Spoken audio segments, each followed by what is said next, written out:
Alrighty. What it do, my peoples?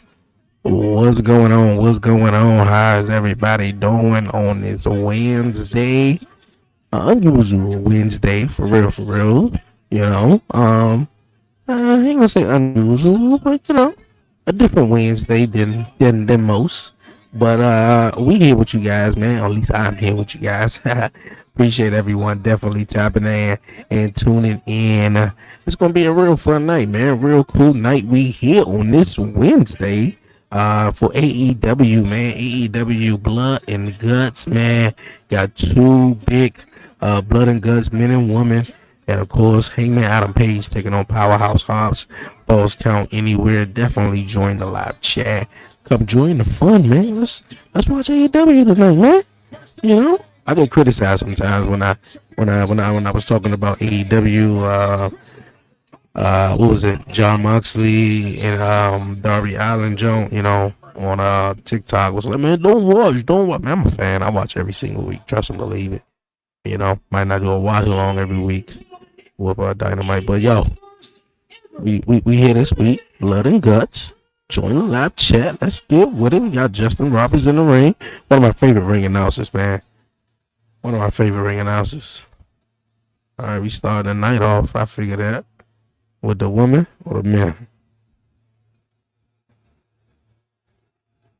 Two participants enter the cage for 1 5-minute round. Every few minutes, another participant will enter. The Blood and Guts match officially begins after all 12 participants have entered the cage. The winning team is determined by making any opponent submit or surrender. Okay, let's get with it though, man. As it basically, this is really like war games, AEW Blood and Guts, man. They do well with their events, with their Blood and Guts. Survivor Series, man.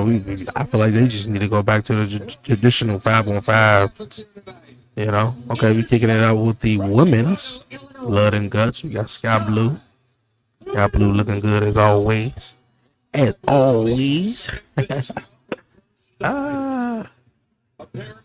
what's up. They conferred, they elected Sky Blue to start this first 5-minute interval. Bad chick coming in this match right here. Sky Blue's toughness, her quality, a testament to her durability. That's a great point. Also, it's a testament to their confidence in Sky Blue. Young lady who in a very short period of time. Hello, Nightingale.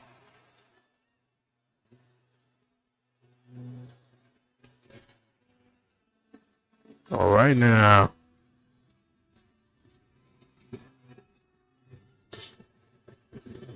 Hey. Oh boy. She here look like she ready to kick some butt. Kick some ass. With her trademark smile, but that smile seemed to falter a little bit when she took a look up at the enormity of this cage, this double cage surrounding the ring. This is the first time I've been to a live Blood and Guts matching. I was thinking back in imagine for the women. This is their first time being in this structure. I think Willow Nightingale looks so excited, so happy to be part of this as she looked at that structure, and only Willow Nightingale with that on her top smile anyway. Well, there's going to be some smiling in the beginning, but it's going to be a lot of serious looks. And remember, it is a 5-minute interval. All right. Starting it off with Willow Nightingale, Sky Blue.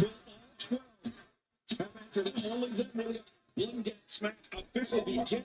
Right now, both going to bury each other in a hockey fight in between the rings to kick it. They is going at it. Oh. Willow Nightingale with a trash can lid, and Sky Blue with what looks like a kendo stick wrapped in barbed wire. This is crazy. It is crazy. And See, I think the only thing about the War Games zone, you can sort of go on top of the cage. This don't look like you can Well, but it's a very you can, because I remember one of the blood and guts ones where I remember Sammy Guevara going off of him, and they doing some crazy shit. So they'll find a way up there. For a very unfortunate ride, and Miss Willow, she came to the match with the hair down, Brian. But as married men at the desk, we know when the hair goes up, that's when business is about to take. Yeah, when the hair goes up, man, you better watch out. Shit, you ain't gotta be married, man. You just look, if you know women and you've been raised around a lot of women, man, you know when that hair goes up, look, you better watch out. Oh, she mean business. She about to put some shit up. I mentioned the unforgiving steel, Tony. It is so easy for a laceration to occur, not just on the head, the face, but on the hands, the body as well. Yeah, this steel is it's no cliche, but it is unforgiving. You can throw someone into the cage. You notice we do have a little extension on each side of the ring. Oh, kick to the side of the head. Go to the side of the head. Sky Blue sent down. Willow Nightingale once again returning. Sky to the outside into the cage. Maybe the power bomb. Oh, she about to power bomb her? Oh, she about to throw into the throw into the cage. Springboard off the top rope.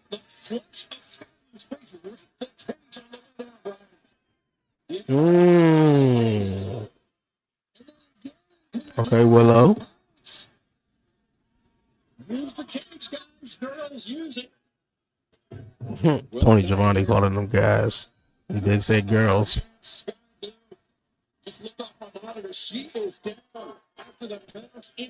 probably gonna be busted open, man, the next time she get up. Willow, on some level, Brian, she has to know that her team has the disadvantage. I didn't even realize there was another referee in the other ring, though. Yeah, that's what they fought for. Those blood and guts advantage matches last week. The Triangle of Madness, Megan Bain, Mercedes, their team won the advantage battle. So we'll have the advantage in all of these entrances. We got blood already. Oh my goodness. I think, guys, if you're one of the first two in the ring, you're going to be in there the entire Come here. So I really think it's easy to say, probably hard to do, but you kind of got to pace yourself, right, a little bit. Because you're going to be in there the entire ring. Come here. Well, I actually think that's one of the reasons why the Triangle of Madness I knew it. She busted open. Oh. because she's incredibly Which one, man? You want to sit up on the thing? and her cardio Go sit in the does not stop. couch. Go sit in the Likewise, Willow couch. Nightingale, the same for her team. She has been in these, well, I was going to say these type of situations before. She's been in street fights. She's been in some of the most brutal matches we've seen in the AEW Women's Division. But again, this is Bro, the go put first him in ever bed, bro.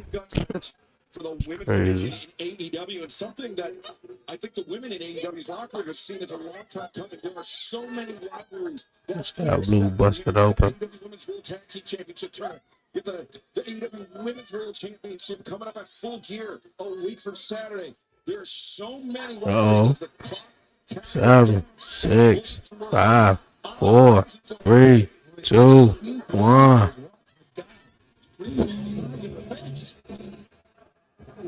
Jamie Hayter.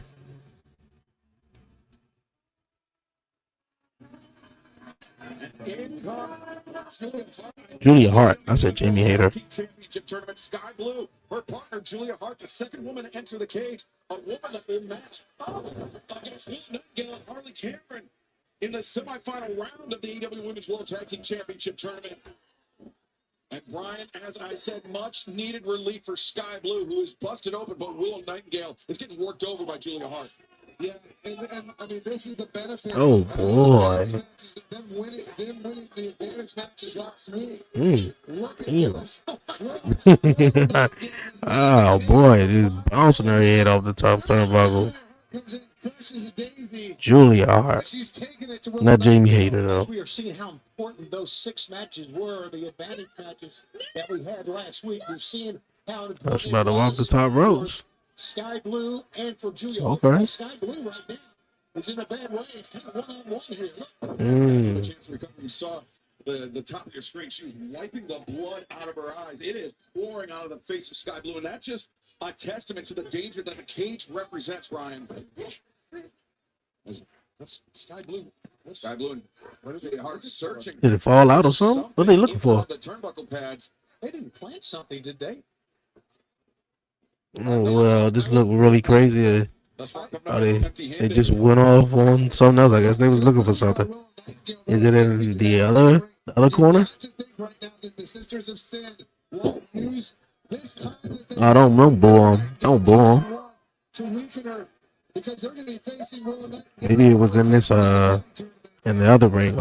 We saw the video on social media earlier today of the women scouting the cage and perhaps these Sisters of Sin coming up with some sinister ideas, knowing that they would be isolated with one member. I'm assuming it was in the other ring. Gets flattened out for the rough kicks. This Sky Blue. Oh, she's bleeding. Boy, she is busted open. All right, we about to even this don't up though. 4, 3, 2, 1. This match cannot end right now. Her tag team partner in the tournament, Harley Cameron. Okay. For some reason, man, ever since I've been seeing her and the stuff she do with the puppet and everything like that, she's really entertaining.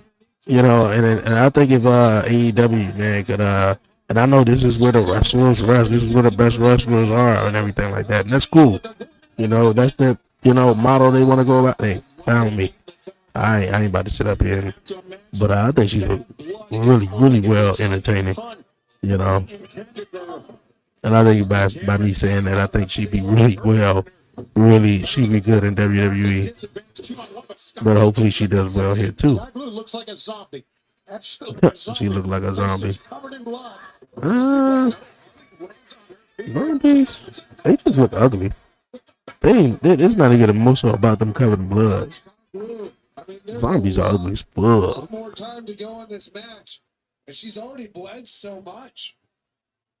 Brian, we know that the more you bleed, the tougher it is to breathe, the tougher it is to catch your breath, because every time your heart pumps, you're losing not just blood, but oxygen from your system. Yeah, and you get dizzy. You know, and in a match like this, the last thing that you want is to lose your balance, get dizzy. Now the Babes of Wrath. Oh. Opposite corners, drop kick in the face of Julia Hart. Take advantage of the even 2-on-2 here now. It's not going to be like that. Cannonball by Willow Nightingale.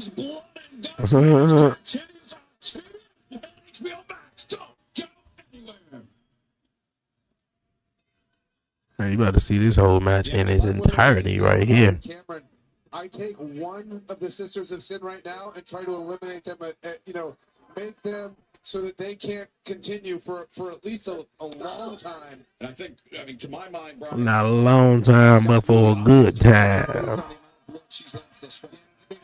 Okay, Willow. 1, 5, 6, 7, 8, 9, 10. Raining down on the Sisters. Good job by Julia Hart covering up as best she could there. Remember, 12 total competitors in the Double suplexes. Oh. It does not Dual suplexes. blood and guts until all 12 women are locked inside the steel cage. Meaning this is an opportunity for one team to wear down another. So when the match begins, they can end it as quickly as possible. And to be honest with you, the first two in the ring, of course, were Willow Nightingale and Sky Blue. I would take advantage when we get there of the two girls who have been. You're gonna take advantage of. Julia Hart, they slipped there behind Willow Nightingale. Forearms in the corner. Still got Powerhouse Hobbs taking on Hangman Adam Page. I'm assuming that's gonna be, I'm predicting that's gonna be the in-between match before they get to the men's blood and guts. Are they born? This will be a preview, or this is a preview of the quarterfinal round, or semifinal round match in AEW Women's World Tag Team Championship Tournament. A tournament battle. Well, while they on commercial break, I guess, or the match continues right here on commercial break. With this team, I'll say let's take as much steam out of the opponent as we can. AEW blood and guts. Like Sky Blue is at a disadvantage, but she's still in there fighting. Yeah, she is. She got blood pouring all down her face and everything. She's doing an incredible job right now. But how much? And you know what? I really didn't even realize how much I would enjoy Brian Danielson on commentary. You know, I don't know. It's just like I don't even know how he got there. I don't even know what happened when. You know, I don't even remember. You know what episode it was, but it was just like every week I just been hearing Brian Danielson on commentary, and I'm like, okay, he add a kind of like flavor. Obviously, both He had kind of his own style and flavor to commentary. potential this eventuality where one competitor, if not both competitors, the anchor competitors for each side are busted open.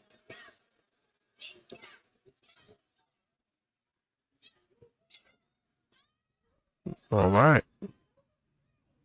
It is blood and guts live on AEW Dynamite for the first time ever. The women are competing in the most dangerous match in all of professional wrestling. Yeah, because I was gonna say I don't remember no women's blood and guts. It was just a men's blood and guts for the last, you know, several years. Oh, 8, 7, 6, 5, 4, 3, 2, 1. Oh, right now.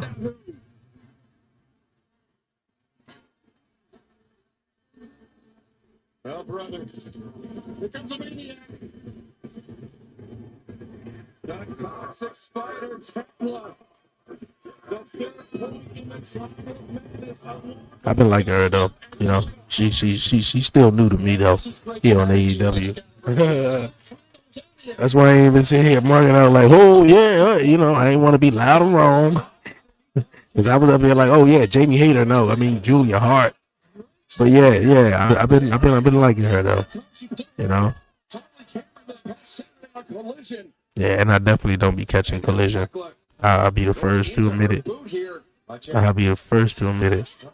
Not even catching it. I'm sorry, I don't even. Yeah. Dynamite, I'm good. I watch Dynamite and all the pay-per-views. Oh. Whipping the shit out of her with that belt. Oh. She's about to whip that ass, Willow. Hey, Tekla, you have got to agree with this guy. Tekla? One of the toughest women I've seen Okay. in AEW. I mean, she is Mm. as tough as they come. Yeah, one of the toughest and one of the craziest. He is tough, she is sinister, and she fits right in alongside. We got Tekla, Scott Blue, and Julia all on the same team. The clock ticking down. Now there'll be some reinforcements for Will Nightingale and Harley Cameron. Who's coming next?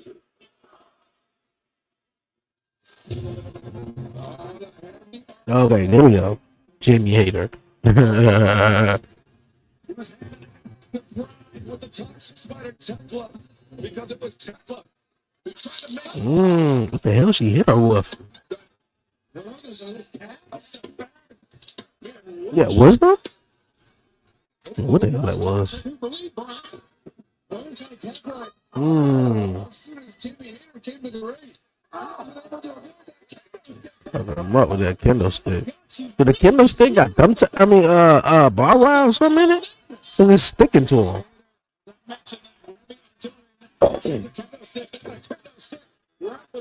Yeah, okay, all right. It was a kendo stick with bar wire in it. I know I ain't tripping.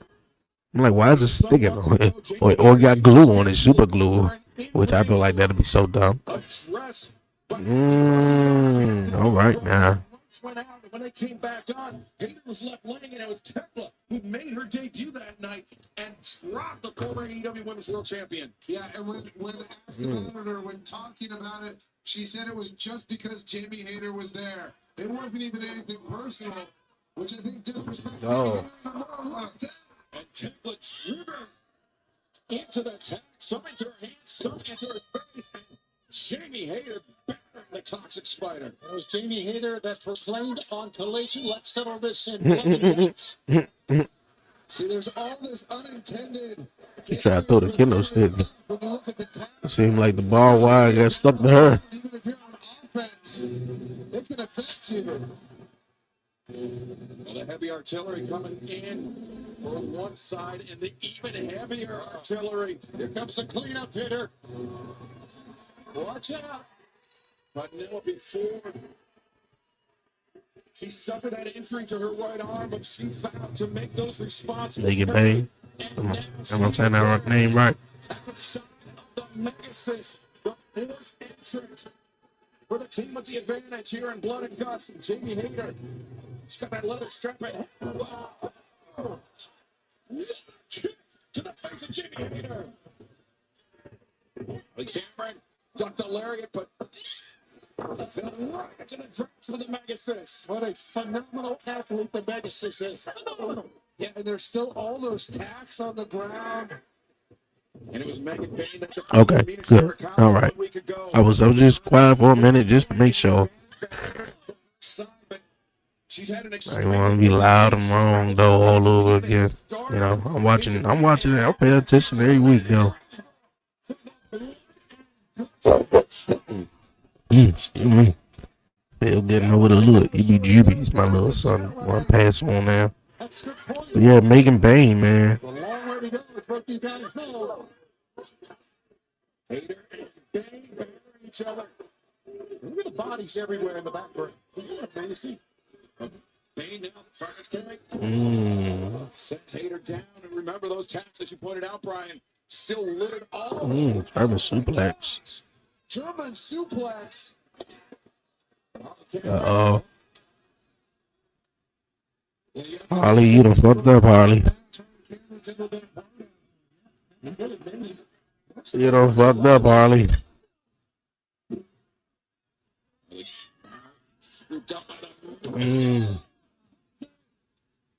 On the trash can lid. Remember, Harley Cameron, less than 50 matches in her professional career, Brian. I bet your 59th match is not anything close to this. Nothing like this at all.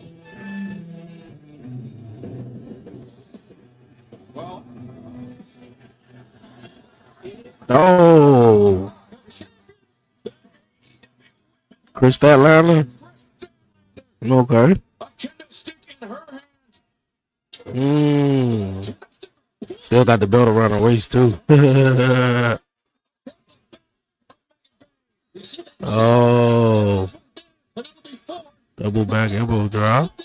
Or double back with the elbows. Up on her shoulders.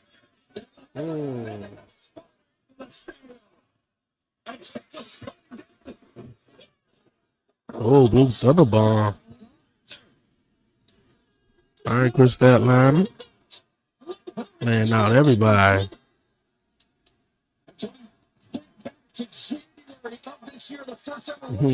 Queen of the Night got the neck brace on her neck.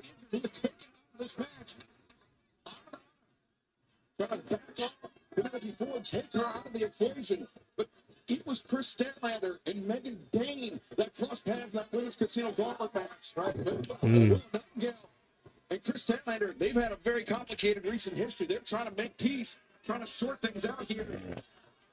Yeah, you're right, a very complicated election. But the Megasis is just absolutely what you can do. Sky Blue, I think, did doing her part, sending Statlander to Will Nightingale as well, but then flashbacks to January here, the women's casino gauntlet match.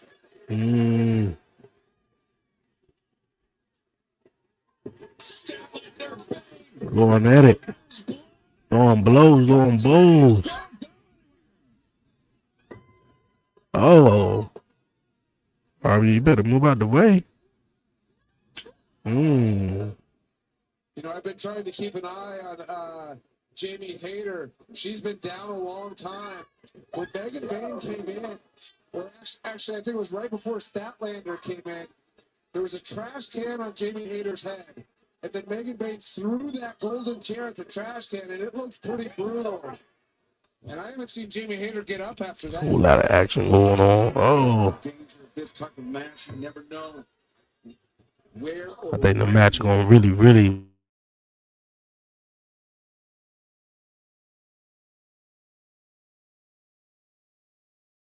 More. 2, 3. That match taken out of blood and guts. But now the sisters isolating her. One, two, three, 4. I feel like 8 women in the ring so far. Look at that, just stepping on the throat. Nothing that the referee I can could do be about it wrong. at all. Just watch. You see the referees in the ring. They are there for the safety to make sure that if somebody is unable to continue, that they I'm about to say that's an unusual spot with the kendo stick to the back of her neck instead of under her neck. And look at Tekla just choking on out of Jamie Hayter with that kendo stick. Take a good look at Tekla's face. She looks like something out of the Exorcist movie. Hmm. Ah, she is so bizarre. Nothing looked good out of an Exorcist movie.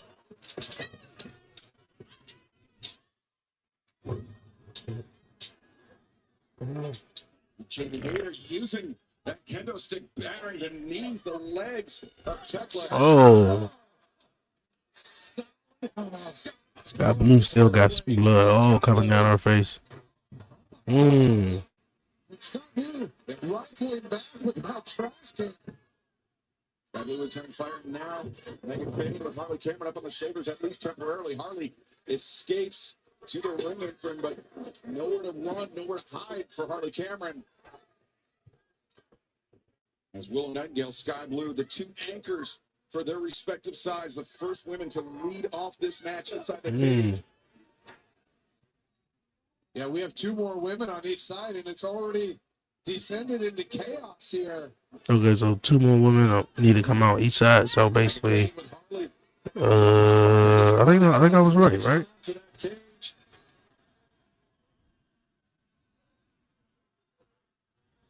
I don't know. All right.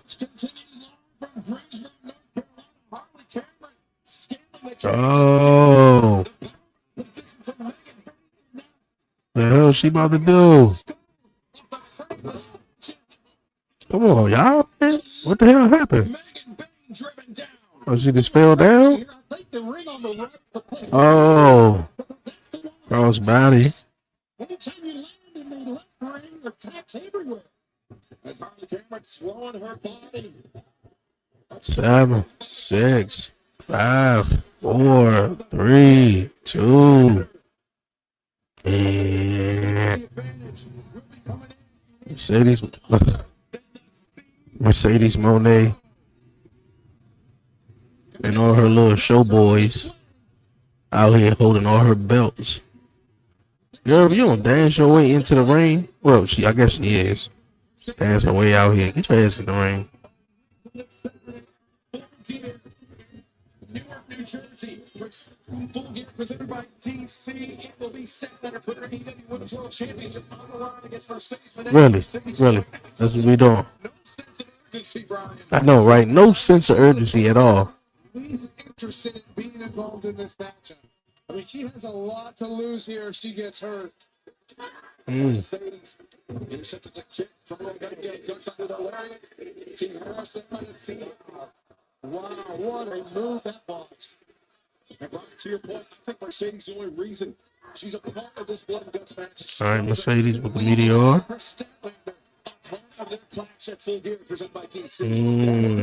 Going straight out to Chris Statlander. This is more. Chris Statlander has been involved in more of these type of matches than Mercedes has. About to suplex her on the belt. Nope. She's gonna put her on the belt. She's gonna put her on that title belt. Oh, she about to power drive her ass on the belt.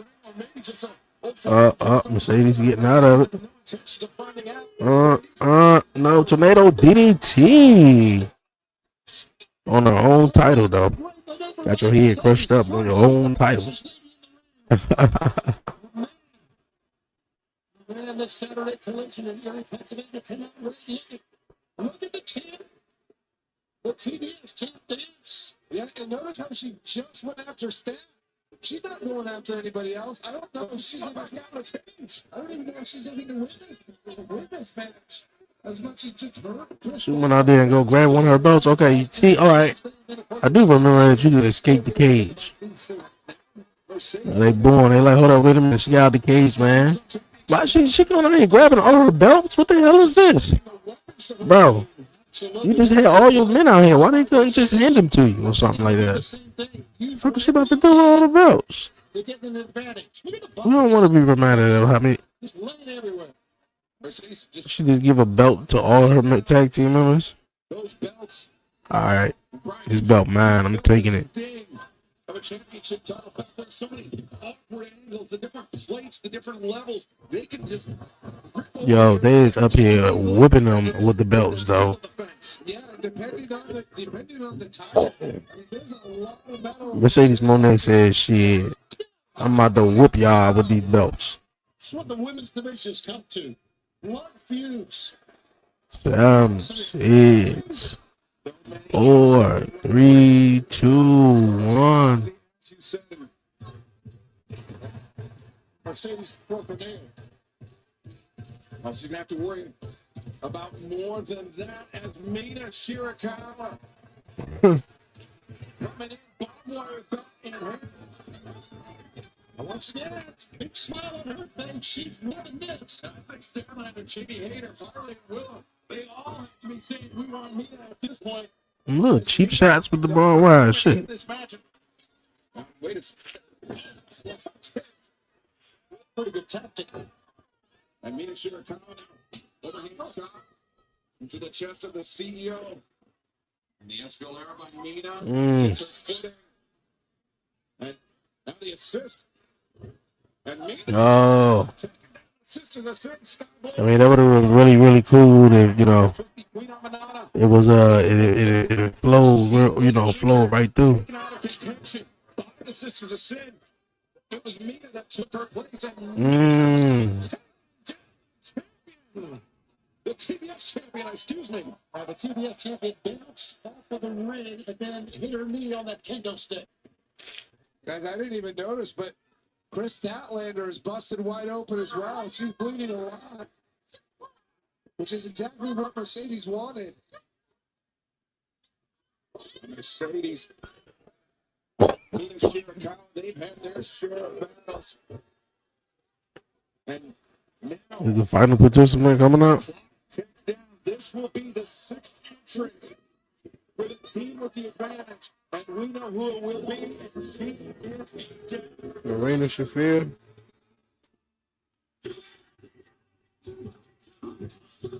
She is the problem. She may be the most dangerous woman. Can't just go that way.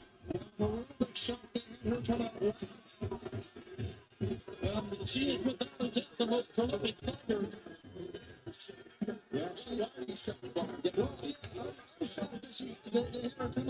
Because she's so tough. She's no stranger to being inside of a cage. I mean, like, would you sort of want your tough one to come out first, maybe? And be exhausted by the end? And the ones that's really not so tough, don't even really help you out at all?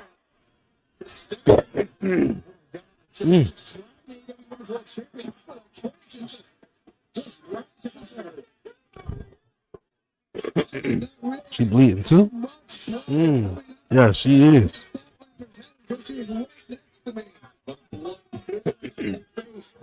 Oh my God. Oh my goodness. She been hanging around John Moxley too much.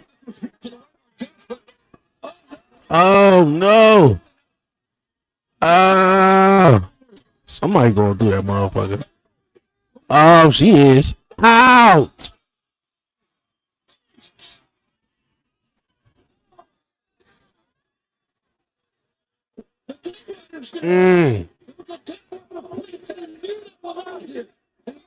Hey, you trying to throw your dirty socks at me? Take them off your feet? Hell.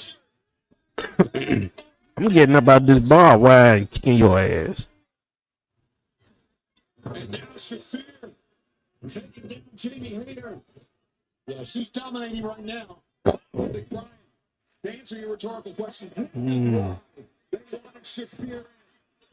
3, 2, 1. Timeless Tony Storm.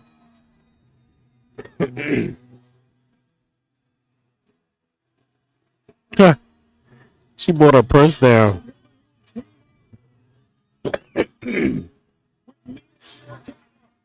That's too funny. She got something in that bag.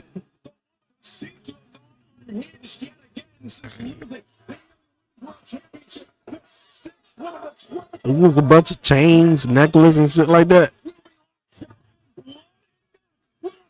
Oh, Blood and Guts has officially begun. The women's match.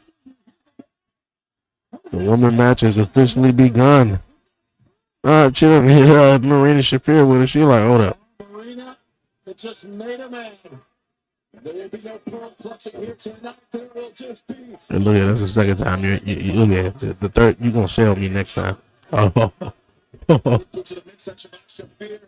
And now Shafir is that mixed martial arts training, Brian. Battering the four-time former AEW Women's World Champion. Yeah, I mean, she's been hit by some of the toughest hitters in a whole lot and a whole lot going on in both rings to keep track of. The crowd like, oh, and I'm like, oh, what was that? Damn, she been bleeding since the beginning of the match. Gallons, yeah, just about. Sure seems like it. Yeah, I mean, she's been bleeding since nearly the start. Exactly, she's been bleeding since the beginning of the match. I want to say since she was thrown into the John, like Chris Stat. I want to say it was Chris Statlander, but I don't think it was. But when she was thrown into the cage. I don't know what she has, but I do know this 2.5-hour telecast will continue after this. We will have. Okay, so 2.5 hours. Okay, that explains everything. I don't think you could fit 2 cage matches like this in 2 hours. And then inside I have, Hangman take on Powerhouse. And Falls Count. Okay.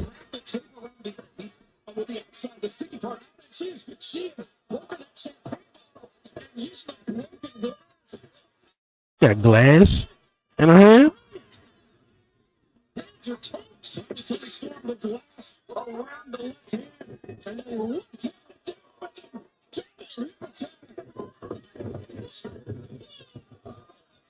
It's amazing what's going on here. I would say that Tony Storm got a whole lot of hips, boy. I'm telling you, that's going to affect her.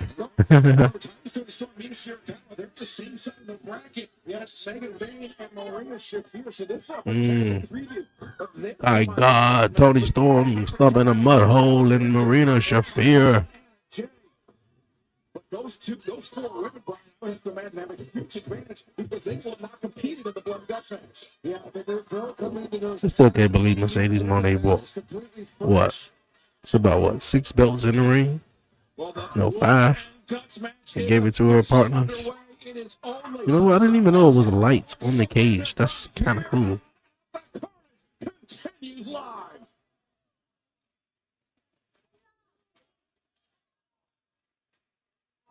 Tamina Shirakawa, she's been favoring that left shoulder, Brian. So easy to pick up an injury inside his cage with so many moving parts. Yeah, I mean, I've seen multiple people get caught up with the barbed wire that was wrapped around the kendo stick. The sky blue in the very beginning. The hell is she doing? I mean, look at this. Tony Storm driving the players into Marina Shafir's forehead. I mean, this is chaos. This is a mess. The men match might be crazy. They gonna set motherfuckers on fire, trying to do some crazy shit. But the women, boy, they gonna go the extra mile. Not saying the men ain't, but Before Jamie Hayter, women. after that one chair shot by Megan Bay, offense hits. I mean, she's barely gotten to her feet. She's up on her feet now. But I mean, everybody's taking stray shots. that's right. At 2 rings, somebody in the ring, brother. She ain't really be hitting her with that daggone bat. You could be in command and something hits you in the back of the Somebody over there. Who was that? Harley Quinn? No, Jamie Hayter. It's over there hitting somebody like shit with that kendo stick. in the ring. Then they got the camera on his Then, I mean, you know, that was Shorty right here. I can't even get her name. She over here trying to hit somebody with a dang on bat. I would think somebody like Mercedes Looks so cheesy as shit. who really plans and Trying to hit him, but stopping herself at the same time. I mean, this would really put somebody like her at a disadvantage. Yeah, that's a very, very good point. Even the glass that was around the fist, taped around the fist, and Tony Storm was probably around in the ring as well. Yeah, and it's got to be something. I mean, Oh, I think by the glass from Thomas Tony Storm's fist. Yeah, I mean, this is just wild. You know, these are the types of matches that could shorten people's careers. and shortening matches. These are life-altering matches. Just ask anybody that has stepped inside the blood and guts cage. I'm telling you, Sky Blue, boy. She could create a whole alcohol beverage with all the blood that she's just poured since this match started. Who knows what's inside of that? Now a table somehow. Somebody going through them tables. Who that? Jamie Hayter? But I thought they had thrown it away, but they brought it back. I thought they had thrown it outside the ring.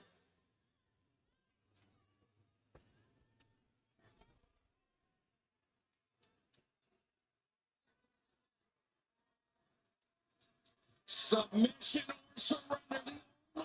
The blood and guts match will end. All 12 competitors are locked in. Oh, bouncing them off the lights inside the steel cage.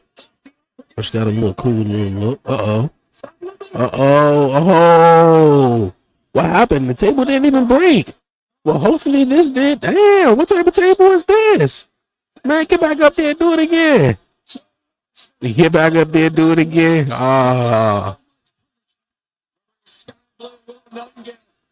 Julia Hart trying to stop her. The night here, some 40-plus minutes ago. Superplex. In the ring, first person. Oh, man, the table didn't even break all the way. What happened with that, man? Oh. The semifinal round. AEW Women's World Tag Team Championship title match with Willow Nightingale and Harley Cameron. We won tables. Leave this cage. I don't know what was that. I mean, it's going to be interesting to see who's even able to compete in that tag tournament. We see the TBS Championship title belt. Rings Fear busted open as well. See the champion Mercedes Moné. Oh, is she kissing Tony Storm? Oh, nice. Chris Statlander. Oh, Mercedes Moné reverse backstabber. Okay, Harley Quinn.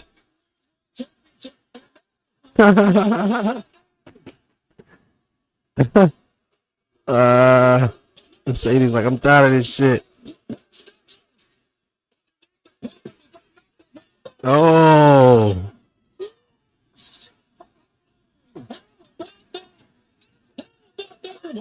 And Templar comes in. The stop to the back of the head. This Triangle of Madness trio has worked exceptionally well, Brian. Yeah, and I mean, this is their type of match. They thrive in this sort of chaos, and they've looked really impressive. I mean, think of how great Sky Blue has been doing until she got put through that table. I mean, she's under that table. The referees are checking. What in the world? What in the world? Yo. What type of crazy shit is that, man? Seems like some people in the crowd don't like that, man, you know? Like, if you leave the cage is over. I guess a lot of people is comparing this is too much to War Games because, you know, they probably was like, well, it's kind of like WWE version of War Games. Oh, okay. You know, because War Games, you escape. Oh, should have spared the referee. Like War Games, if you escape, the match is over with. But in this blood and guts cage match, you can obviously get outside the cage. She done took out the referee. Just get the fucking Yeah, this is weird as shit though. A little bit. Got out the cage, sort of basically escaped the cage through a hole. Oh, damn. Okay, Mercedes, she must be mad as shit. Excuse me. She's throwing everybody down the damn steps. The fuck? Oh shit! What? Damn. With full gear, just 10 Yo, let's go. What it do?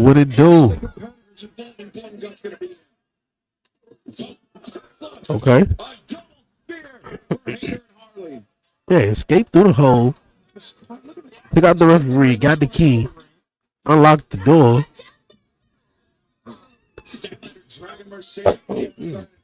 Unlocked the door. Now the whole fight is taking place now outside the cage. What's the purpose of the damn cage match? I thought the cage was to keep everyone inside the cage, right? This is giving me more so like a Hell in a Cell vibes, but you just have to surrender or submit, basically, right? But you know, you got I don't know. I can't even say that because we don't think we did have a tag team Hell in a Cell, but not like a 6-man or 12-man tag team match, 12-person tag team match in Hell in a Cell. So yeah, the little rules is a little bit off the crazy. She about to Samoan drop her through them tail.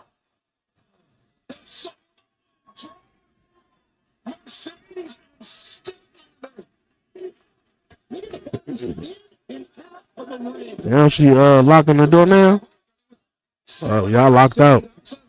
Y'all ain't getting back in.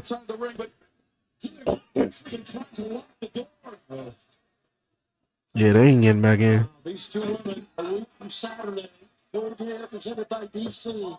The time is Tony Storm. Oh, the shoe. Watch for the shoe. Indeed, it's Tony Storm. All right. I think Sky Blue done had enough. She done busted open. She is stabbing her with the shoe. But it's tough to get a look through the cage. I'm not sure. That time is Tony Storm. I'm not sure she has her full complement of reinforcements in there. No, I mean, I know how It's in the bucket. Glass. Oh shit.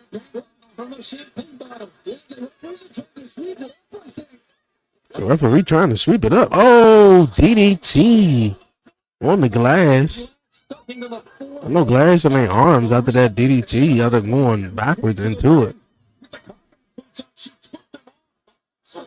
Another glass. It's a mirror. Oh boy. Oh boy. Oh boy. Oh boy. Did she move it? Oh boy. Oh! Damn. Oh my God. Just about everybody's in this match is busted open. Okay, Willow. To the middle.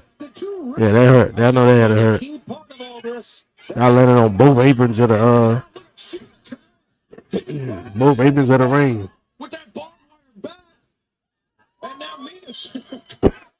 She humping her leg or something?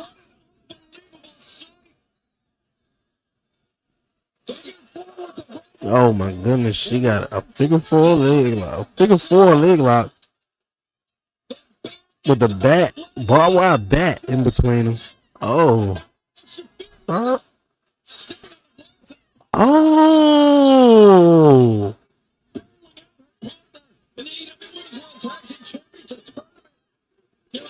This is wilder than I even imagined.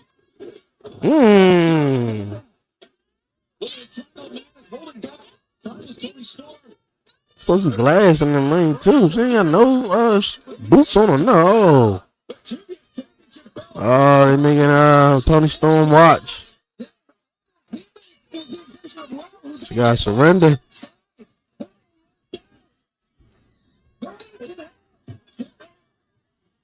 Mm. Is she gonna surrender? Can she lose this? Can she watch me? She'll throw penalized like this. This was a plan. Oh, You can see what the Triangle Madness is doing. Tony Storm. Oh, she surrendered. Oh. See more punishment and flips it up in shit. Come on, surrender. She couldn't let two more guys. And now they're really in trouble with Tony Storm. And it's done. She has surrendered. Come on now.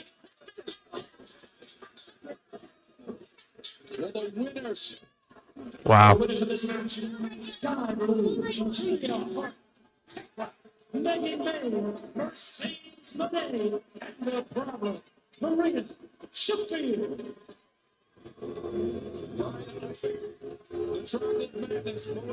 There was some stuff in this match that was like, oh, yo, WTF though.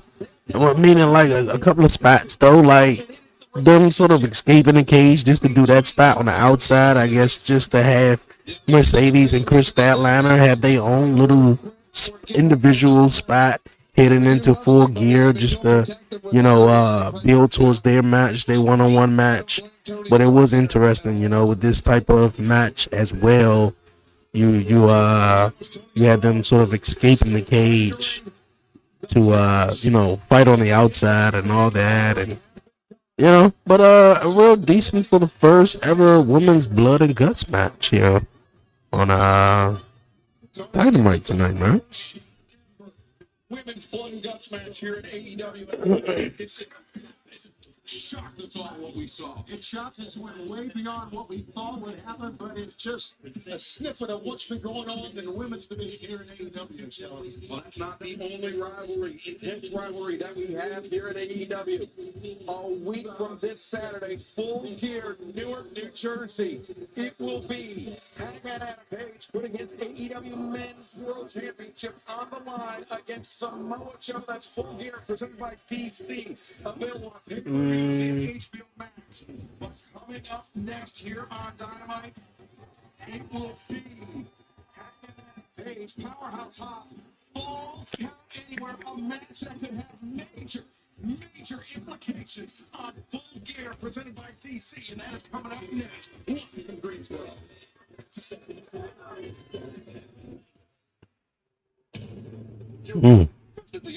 We'll kick your ass. Trios champion. Not a bad way. Not a bad way to start the show.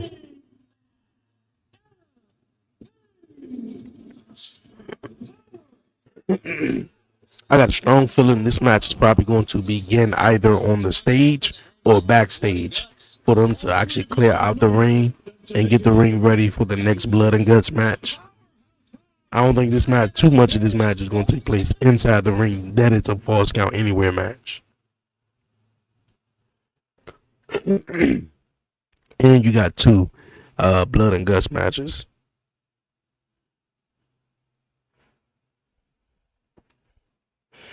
All right, man. Not bad. It was a cool opening, man. Real cool opening. Hope everybody out there enjoyed it.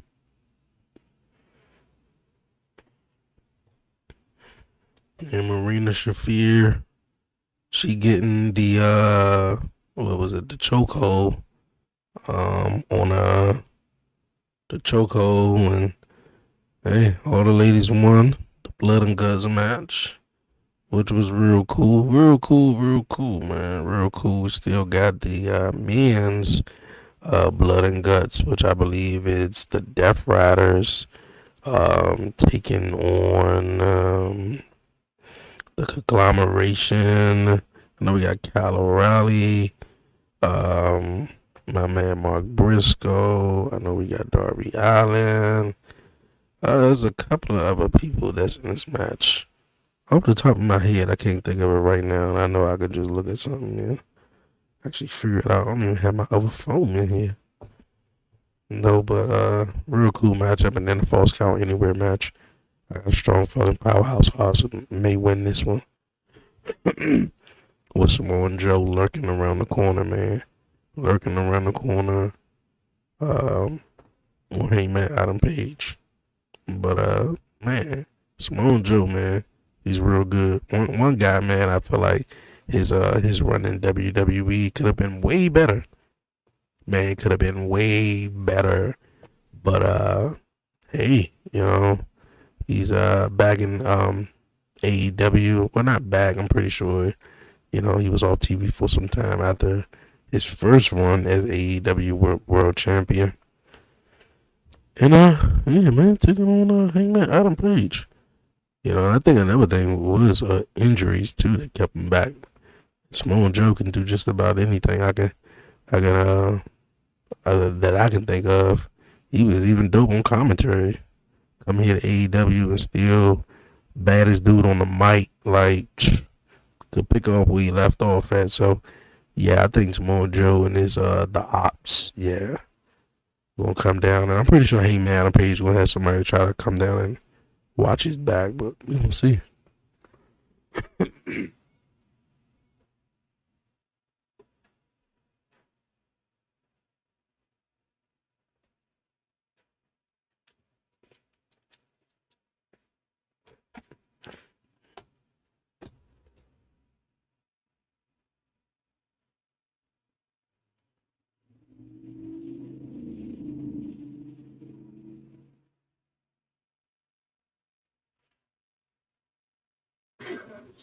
Welcome back to AEW Dynamite, and there's the break. Our cameras in Paul Wind sort of situation in the What's going on here? The Don Callis family is beating up Jurassic Express.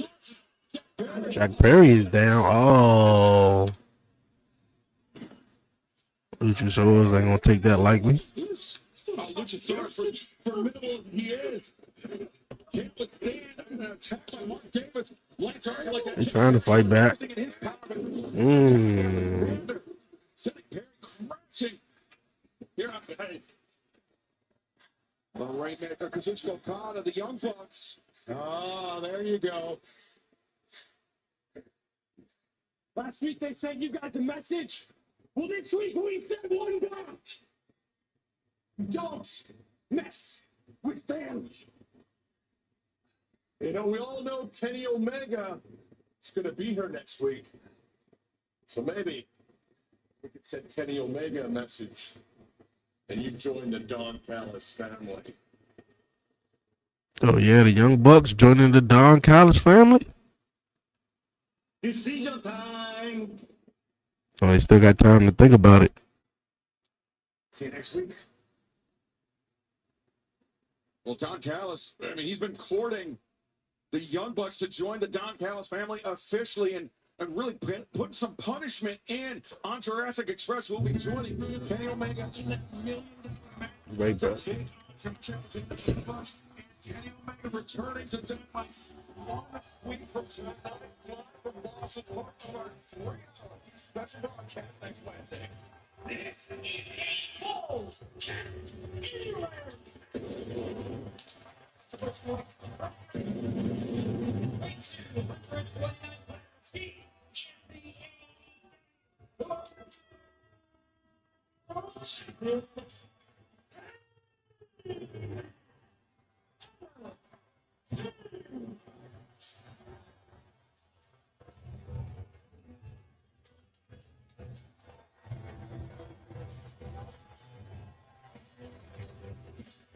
You're watching All Elite Wrestling on TBS, brought to you by Progressive Insurance. Keep your career moving forward.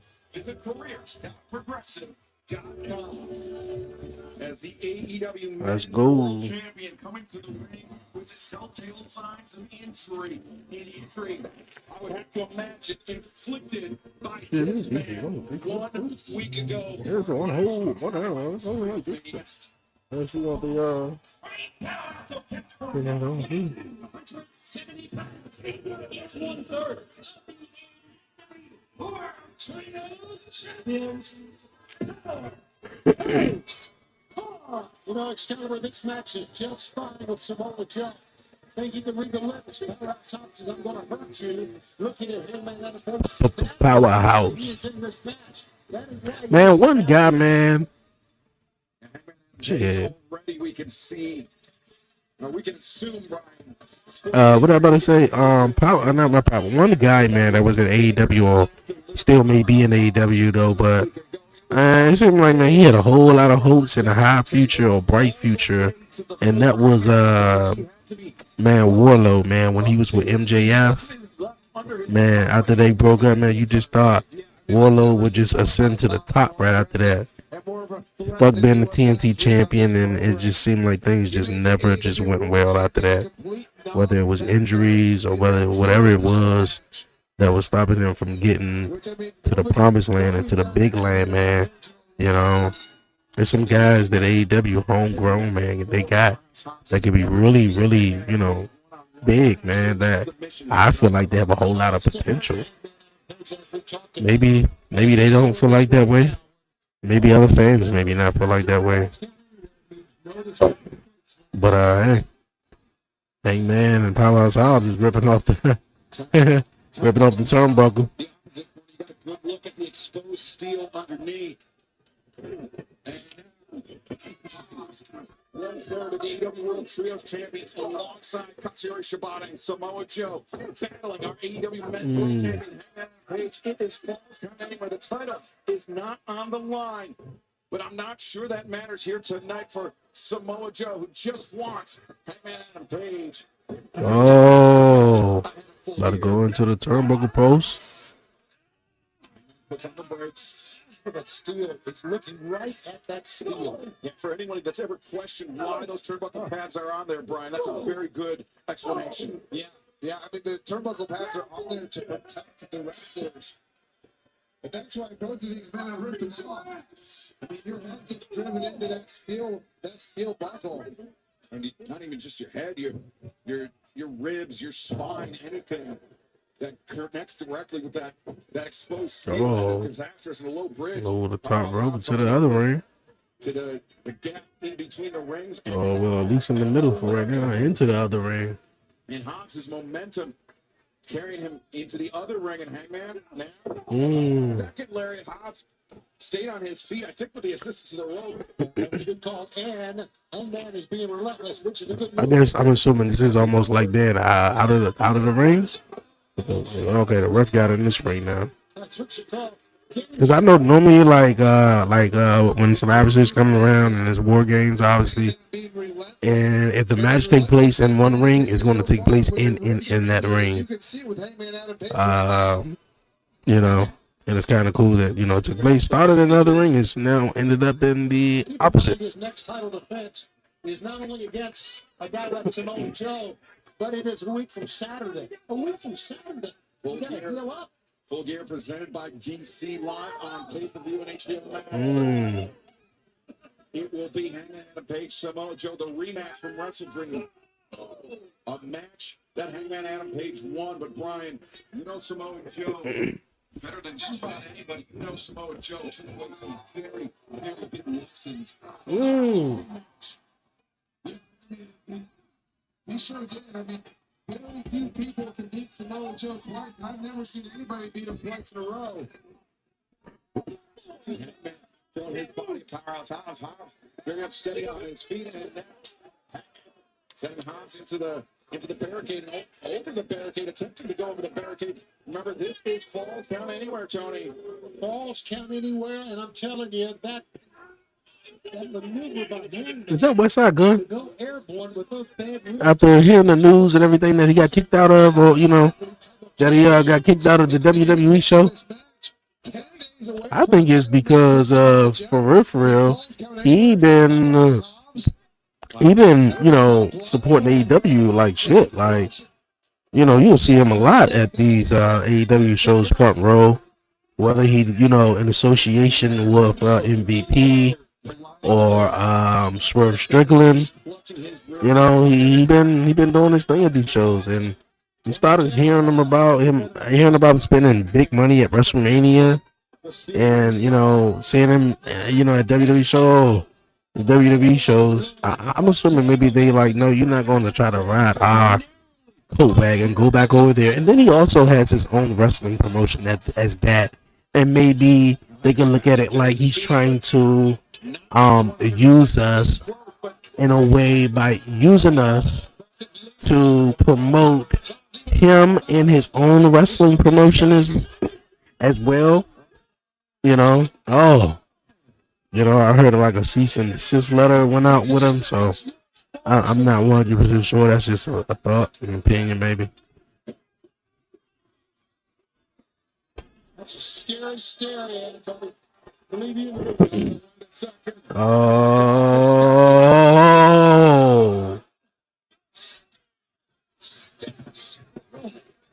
hey man,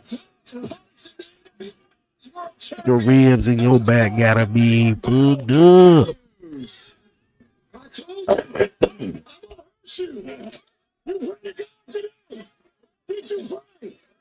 Tony, we've talked about this at length. I know you thought that you were just part of what was supposed to be a joke, a harmless prank. Right.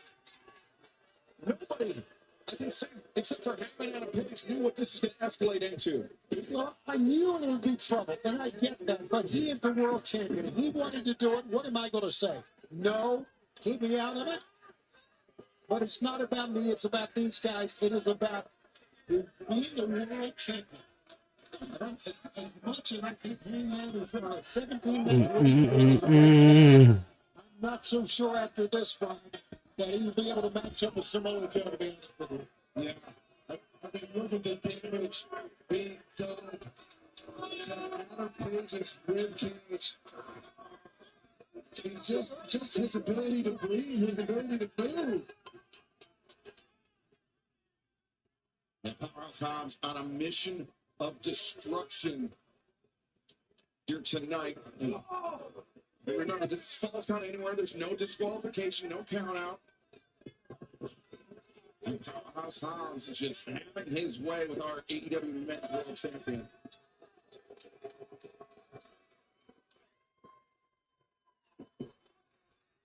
And still to come tonight, the men's blood and guts match. It is 5-on-5 Death Riders versus Darby Allin, Mark Briscoe, Orange Cassidy, Kyle O'Reilly, and Roderick Strong. But right now, we are witnessing our AEW Men's World Champion, Hangman Adam Page, being utterly dismantled.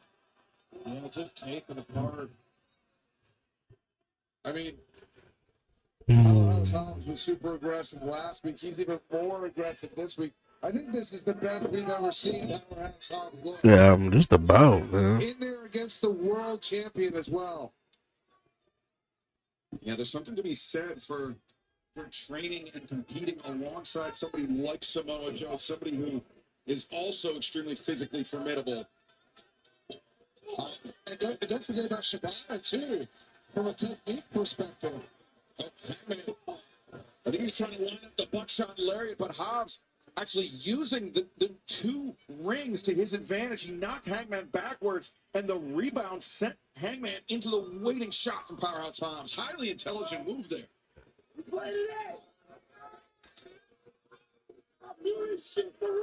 Okay, you say you do this shit for real. I do this shit for real. Nigga, if you did this shit for real, you wouldn't tell nobody you do this shit for real.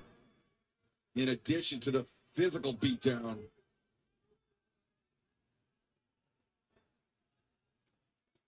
The mission for Powerhouse Hobbs: destroy the AEW Men's World Champion Hangman Adam Page. Bryan Danielson. Thus far, the mission assists for 1/3. Running power slam. And we talked Two. about, you know, how dangerous those metal cables are, the steel there and the turnbuckles.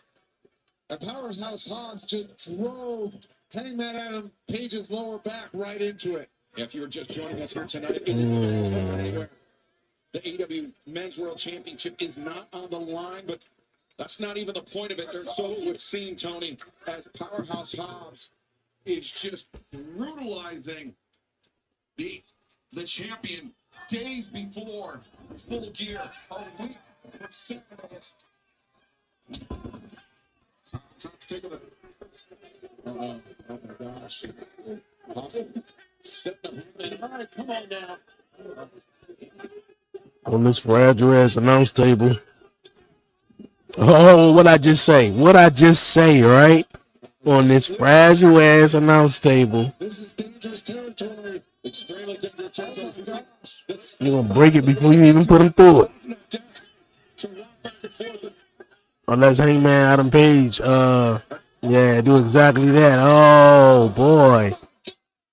He bounced up, boy. Did he hit his neck or something?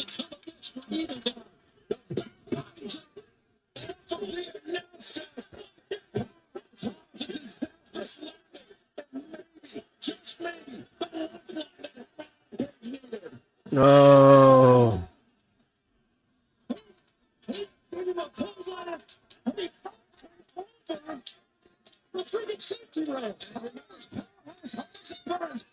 It is false count anywhere here in Greensboro. I don't think I've ever seen anything like tonight. We're not even Yeah, show that replay.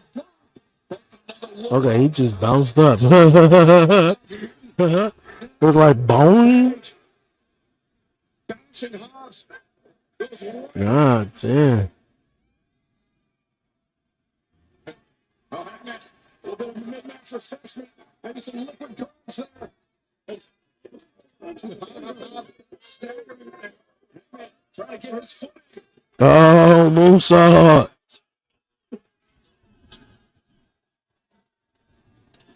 It's a Walker's Proud here they got here tonight.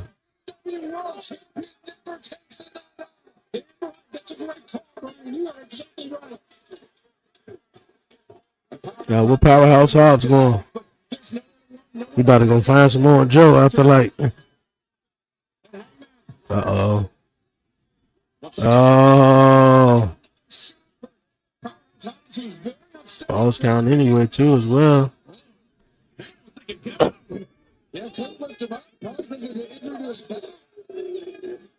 Well, security has its work cut out for him, too, trying to back up the fans in this. This is bizarre. And No, do the trash can at him.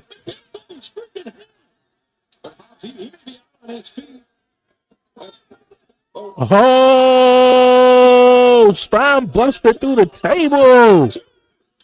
Oh, man. Didn't see that table right there at all. oh, what a night.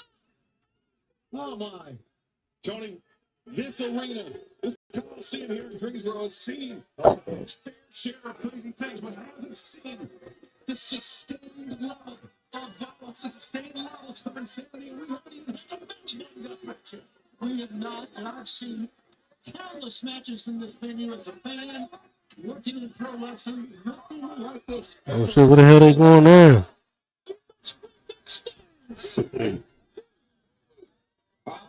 Man. Climbing the stairs here in Greensboro, the first round from Coliseum. Look at that shot, would you? That is so dangerous. Look how far they could fall down the steps. I mean, look at how the fans are flooding from him. This is like Bruce and Brody staying Hanson in Japan. Great call.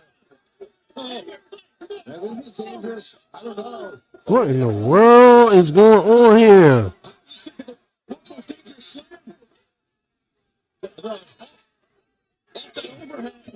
They need to get down. This is beyond wrestling. Powerhouse Hobbs going over the rail now. What this is. I'm with you, Tony.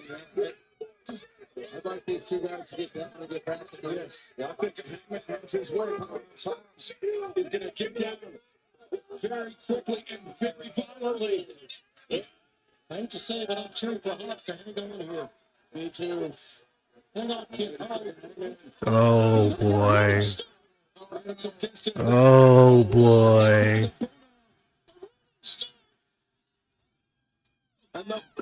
Oh. Oh.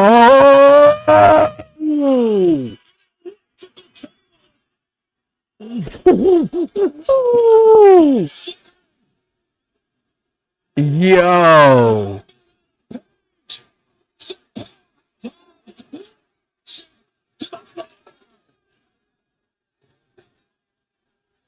And then, you know, which is so heavy. Yeah, the match over after that, man. You might as well go down there and pin him after that. 1, 2, 3. Yo, after all that.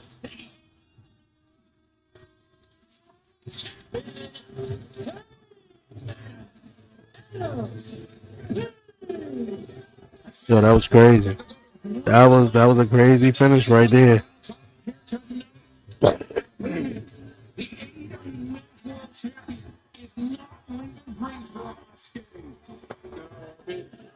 He took a beating in that match, and obviously I'm concerned about how he's right now. But also, I mean, he's what? Hangman Adam Page is walking right now, but he's limping. Yeah, he's banged up, Brown. And he's not going to be 100%. There's no way. He's going That's Jimmy Shibata.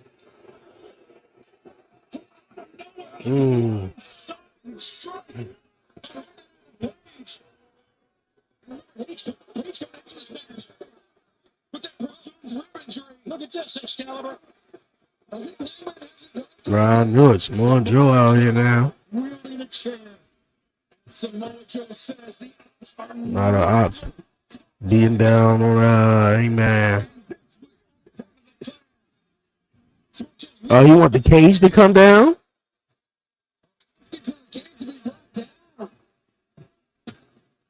And it's coming down. Hey, yo.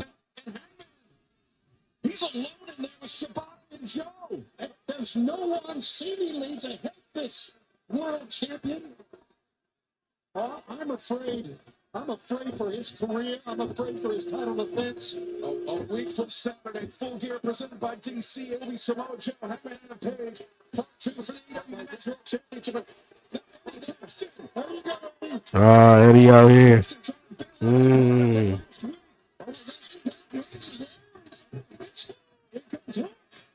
Samoa Joe.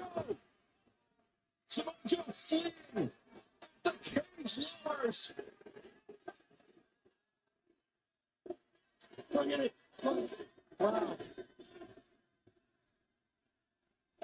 Standing alongside the AEW World Champion. Who is still standing like he said? Joe! Joe! If you wanted me inside of a steel cage, all you had to do was ask, you dumbass! They're gonna have a cage match at Full Gear. Shibata at home! At Full Gear! You leave Will Hobbs in the hospital! At Full Gear! Samoa Joe versus the Hangman in a steel cage match! Okay. Still cage match between Hangman Adam Page and Samoa Joe. Samoa Joe's livid. Hey, that was a crazy finish though with Hangman Adam Page and with Powerhouse Hobbs. I was not expecting the ending.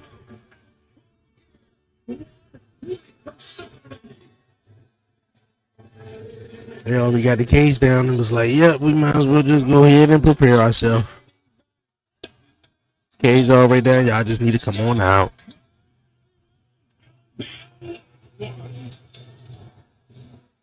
That's what's up, man.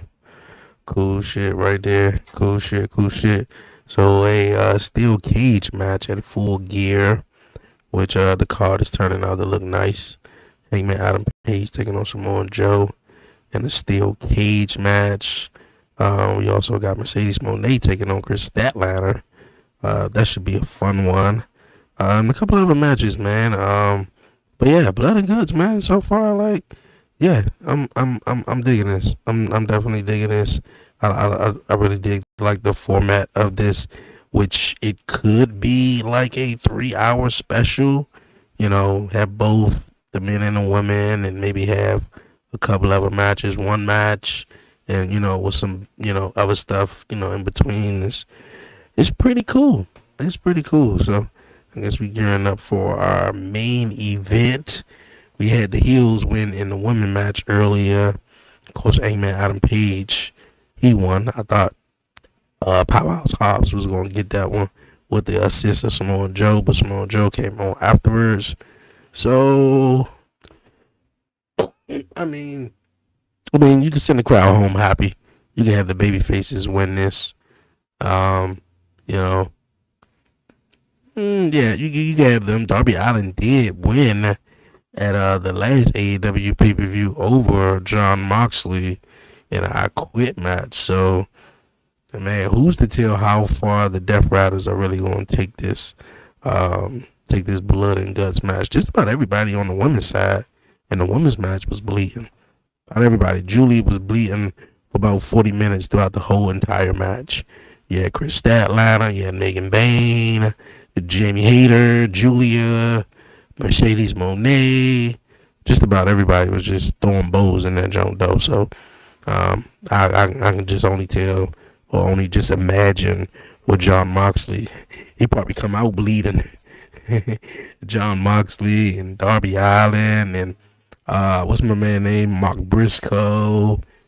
Just to name a few, I just can only imagine how they would just be looking by the end of this episode. So yeah, not a bad episode so far, man. Not a bad episode. Not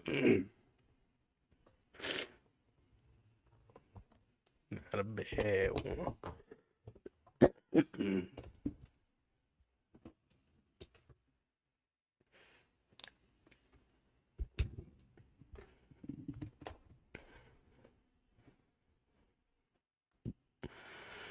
Man,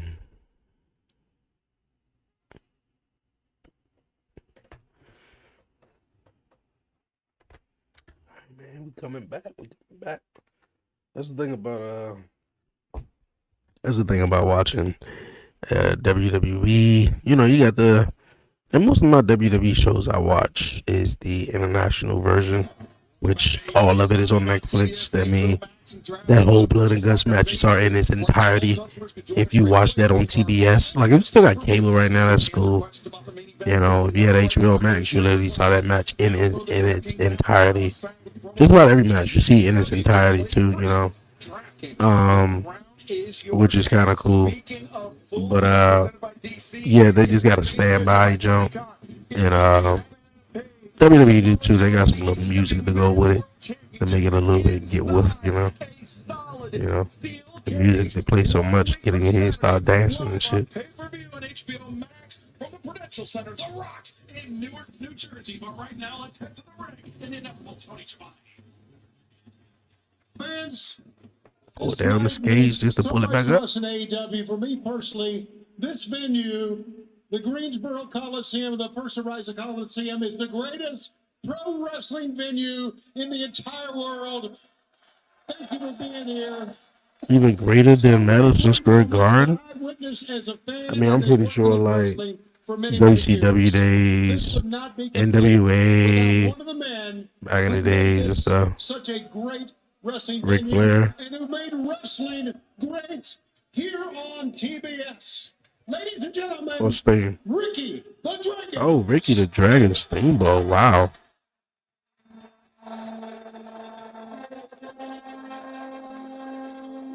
Ricky the Dragon Steamboat is a true legend of our sport. For the younger viewers that may not have had a chance to see him compete, a huge part. He was integral to the Mid-Atlantic Championship Wrestling that ran right here in Greensboro and a number of places here in the Mid-Atlantic, but he was somebody that is considered by yourself, by myself, as one of the greatest of all time.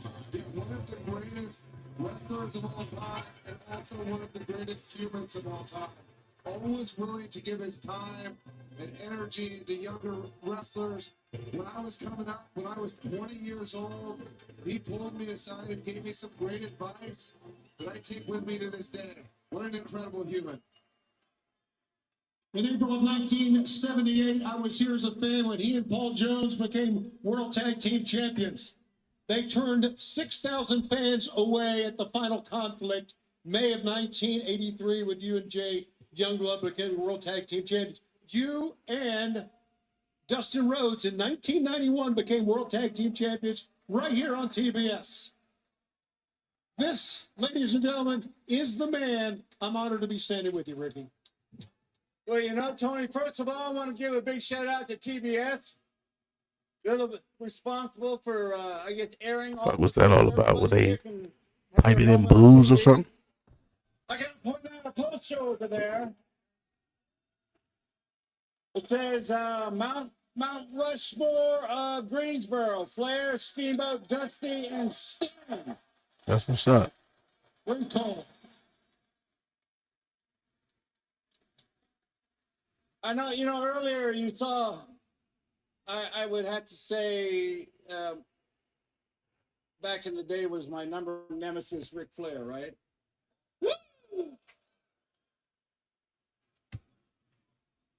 I want to tell you a real quick story. 1977, I came to what was to be known as the Mid-Atlantic Championship Wrestling here in the Carolinas.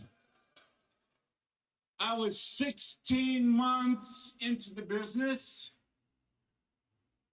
and Ric Flair went to Jim Crockett, and he said, you know, you got this new kid that's just come in. I kind of like what I see. I want to try and do something with him. Well, Oh, why did I not think somebody was about to come out here and interrupt them? FTR. Dennis Harwood, Cash Wheeler, the men that will challenge the AEW Championship at Full Gear presented by DC a week from Saturday. And men from the Carolinas, Brian, men that claim to respect their forebears, the men that put tag team wrestling on the map. Yeah, and actually, the last time Ricky the Dragon Steamboat wrestled the match, he teamed with FTR. Tony, real quick, I know this gentleman. Dax. Okay, real quick, I just want to give her a little friendly mention here. A few years back, I had my hand in working with this gentleman. And I thought back then what's come to fruition today. He's climbing that ladder and he's making it up. Thank you. Yes. You know, Ricky, I can't believe Shut the fuck up. My man Rocky say, shut your bitch ass up. can't believe I'm standing in the ring with the legend. Now, Ricky, you know FTR, the greatest tag team alive today. But Ricky, I'm trying to introduce myself. Yeah, you say I'm trying to introduce myself. But Ricky, we haven't met before. I'm right here, Ricky. My name is Stokely, a.k.a. Big Stoke, emphasis on big. And no, I am not Denzel Washington. I know a lot of people get us confused. And Ricky, you are synonymous with professional. You are synonymous with professional wrestling history, and especially history in this building. What is ironic? Because next Saturday, November 22nd, Full Gear, live on pay-per-view, Newark, New Jersey. FTR will make history when they become three-time AEW World Tag Team Champions. And Ricky, Okay. it'd be an honor and privilege to have my favorite professional wrestler front row and they're live. Do you have Macho Man's phone number? I haven't seen him on TikTok in a minute. Bro. What type of crazy shit is that, bro? It's all right, Ricky. Ricky, you got to excuse him. He can be a little bit feisty sometimes. But you know the respect that Dax and I have for you. You understand that we hold you in such high regard. As a matter of fact, if you don't know that we have history with Ricky the Dragon Steamboat, in 2022, we were handpicked by Ricky himself to be in his last ever match, in Ricky's retirement match. Handpicked by the Dragon himself. Because he knows Shit, I don't even think I knew that. I didn't know that. Legends, but we're modern day miracle workers, and if anybody is going to make him look like even a shell of his former self, it is FTR. I remember FTR working with The Rock like on the road to WrestleMania, So one of much those from you. years I don't know to if get it's them ready for common knowledge, WrestleMania. but 13 years ago, this man was my trainer. He took me under his wing, and it was such a blessing to be able to learn from you, Ricky. And I learned so much. I learned, you taught me how to, Yeah. you taught me, I got this going. Damn, now that I think about it, I don't think you ever said one intelligent thing in your entire life. Oh, wait. There is one thing that I did not teach you. Your attitude has gone in the toilet. Ricky, I'm talking. There is one thing that you taught me, Ricky, and it's probably the biggest piece of advice I've ever got in my entire life. You said, kid, it doesn't matter how much you make sure you save your money. And in 2025, that's never been more evident, because if you and Ric Flair would have taken your own advice, you wouldn't have to be here tonight. Oh, But Ricky, who would have thought, huh? Who would have thought in 2012 we'd be standing in the middle of the ring on TBS live? And when you were teaching me, who would have thought that I would have been a bigger legend than you ever were?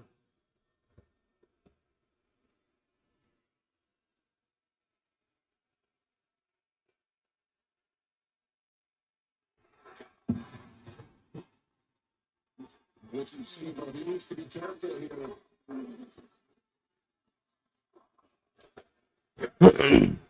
He's outnumbered, Brian. Yeah, say what you want about FTR, but they're dangerous men. So they're to make things ugly.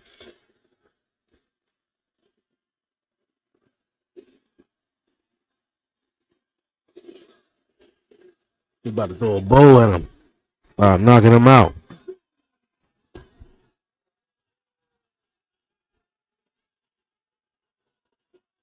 I said, get out of my ring.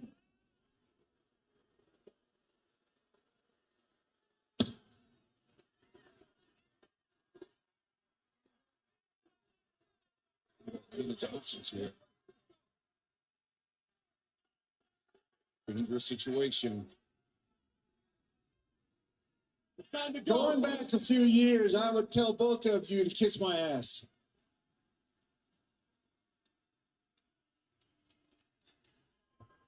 But sometimes discretion's a better part of valor. Sometimes when you realize that I'm going to be 73, I'm not asking or begging for any kind of sorrow or forgiveness, but I am just going to be the smarter man today. Everybody, give it up. Give it up for Ricky Steamboat. Ricky Steamboat. Ah.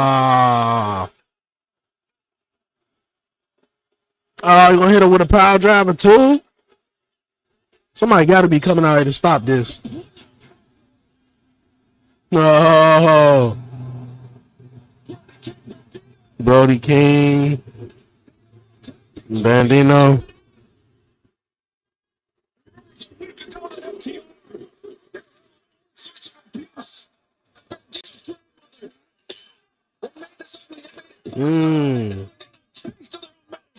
Yeah, they're getting exactly what they deserve right now.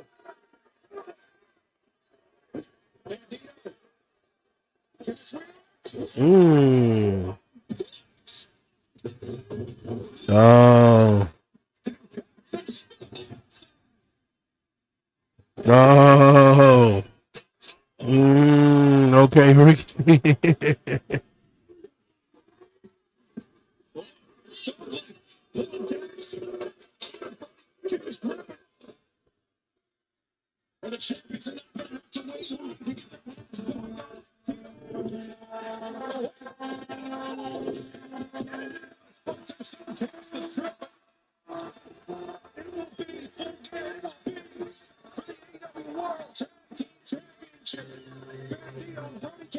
titles on the line against FTR 1 week from Saturday at Full Gear, presented by DC.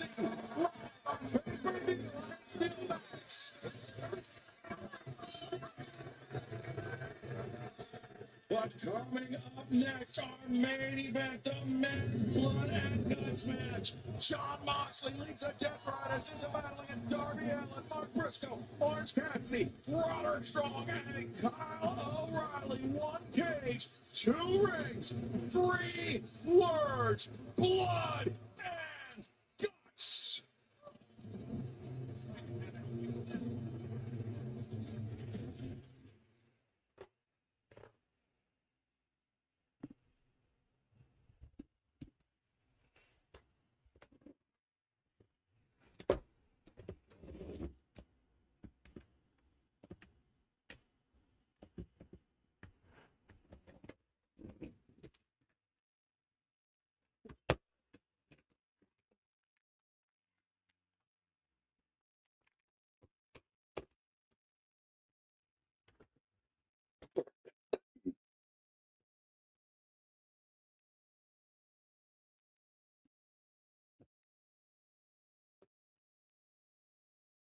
Putting value back on the menu. Extra value meals are back. Only. Alright. Now for the main event, man. We got the main event coming on. We got the Lakers and OKC coming up next after the game is on right now. Who's playing right now? Have to switch the channel real fast. The Knicks. The Knicks are playing against Orlando. With a minute and a half. James ramping up activity, getting closer to making his season debut. The Knicks losing to Orlando. We were talking about this during the break. It's a really good win despite the back-to-back for the Knicks. Yes, you got to acknowledge that. But for the Magic, they're starting to look like the team we saw last year. This is 5-2 now in the regular. We asked Jamal Moses, is the defense, starting to resemble the one that was at the OKC look like they definitely gonna go all the way off. That was a nice steal.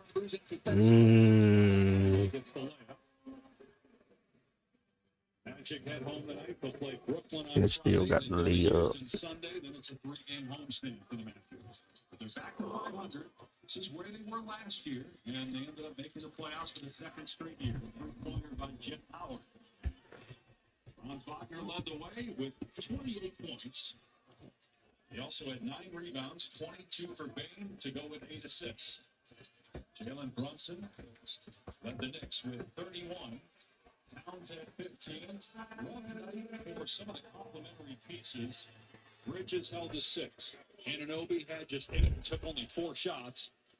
Clarkson 5 off the bench. This drive and finish by Howard. So the Knicks will fall to 7-4. And their 5-game win streak will come to an end. As Orlando comes to Madison Square Garden, again loses Paolo Banchero. They're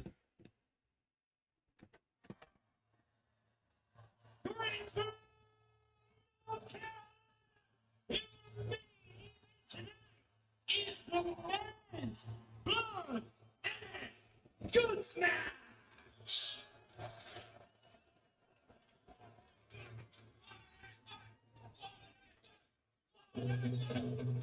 Well, Darby Allin gonna start it up, huh?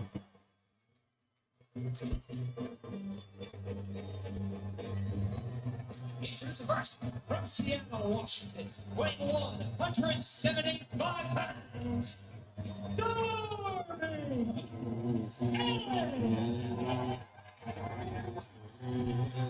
better part of the last year has been engaged in a protracted the Death Riders, who made Jon Moxley say the words "I quit" last month at WrestleDream, will never be the anchor for his team against the Death Riders.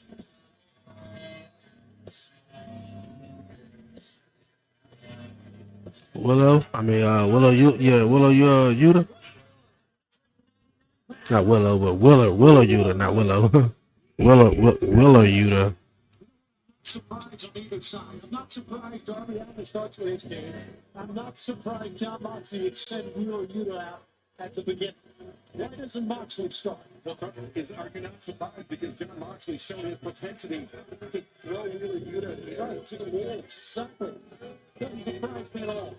And Brian, you know Wheeler Yuta extremely well. Are you surprised by this decision to allow Yuta to be the anchor of this team, to be the man that will be in harm's way for the longest time? Yeah, I actually am. You know what they did last week with the advantage blood and guts matches, they put Claudio in that post match to try to get an advantage.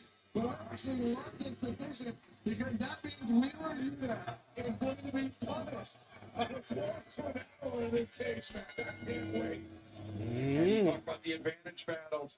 It was Claudio Castagnoli earning the first victory for his side, but then Darby Allin defeated Daniel Garcia.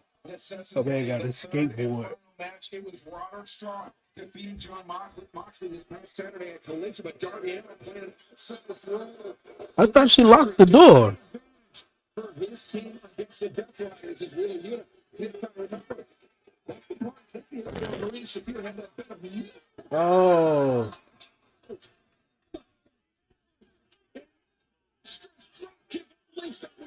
There is nobody in this world, much less purposely, like Darby Allin. No, Darby pulled him up short by that mop of hair on his head. Oh. And that mop of hair hit on his head. Two participants into the cage for a first 5 minute. Darby Allin always throwing himself into something, man. That is crazy. Participant will enter. The blood and guts match will only begin after all 10 participants have entered the cage, and the only way to win this match is to force any opponent to submit or surrender.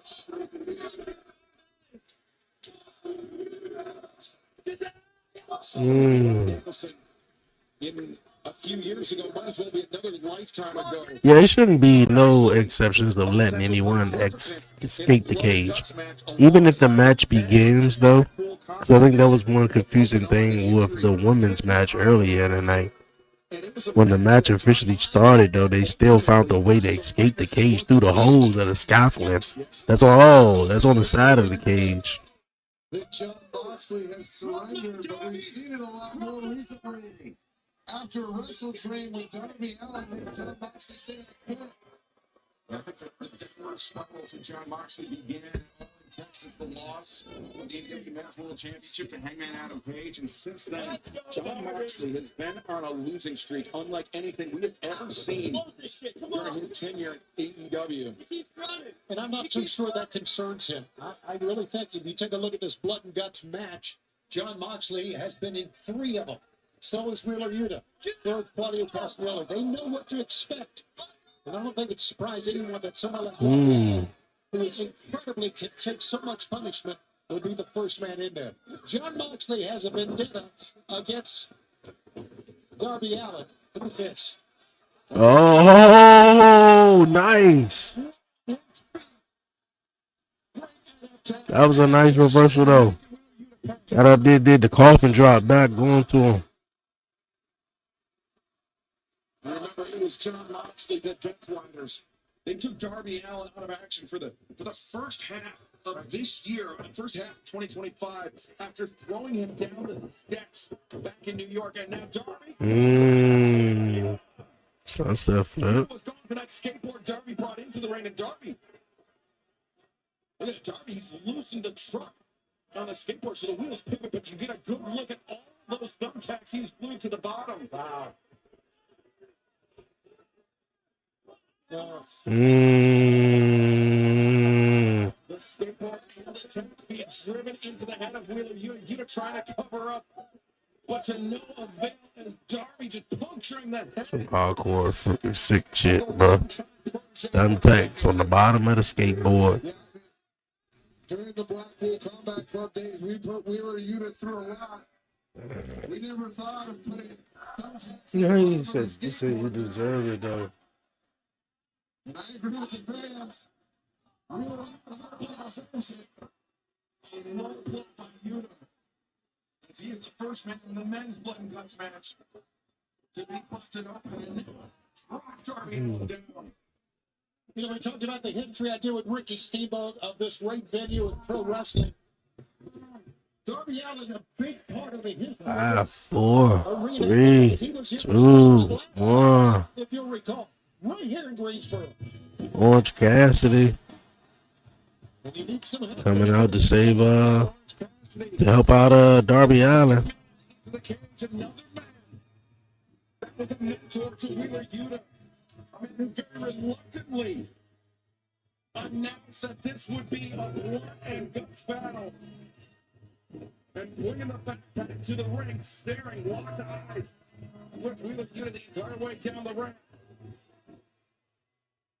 I don't know what that is in his back pocket. It's his elbow pads. But it can't be good news for Wheeler Yuta. That's his elbow pad. Oh, his elbow pad, okay. Good call. Brian, we saw in the women's blood and guts match. Live 3-hour special next week. Advantage is now watch Cassie breaking his own sunglasses. You saw that little In Boston, Massachusetts. puncturing the head of Wheeler Yuta with his own sunglasses. And now No, tornado DDT. 2-on-1 time. You see the blood print of Wheeler Yuta over the AEW second one. It'd be an umlaut, but nonetheless, the coffin splash is in the corner. Chains were in the backpack. As Orange Cassidy wrapping around his right hand. Maybe an orange punch here Oh. to the midsection. And Brock Danielson is not stopped smiling since Wheeler Yuta's been busted open. Yeah, I love it. I'm just enjoying seeing Wheeler Yuta get destroyed by these two men. Darby, the skateboard. Oh, you about to do the. Oh.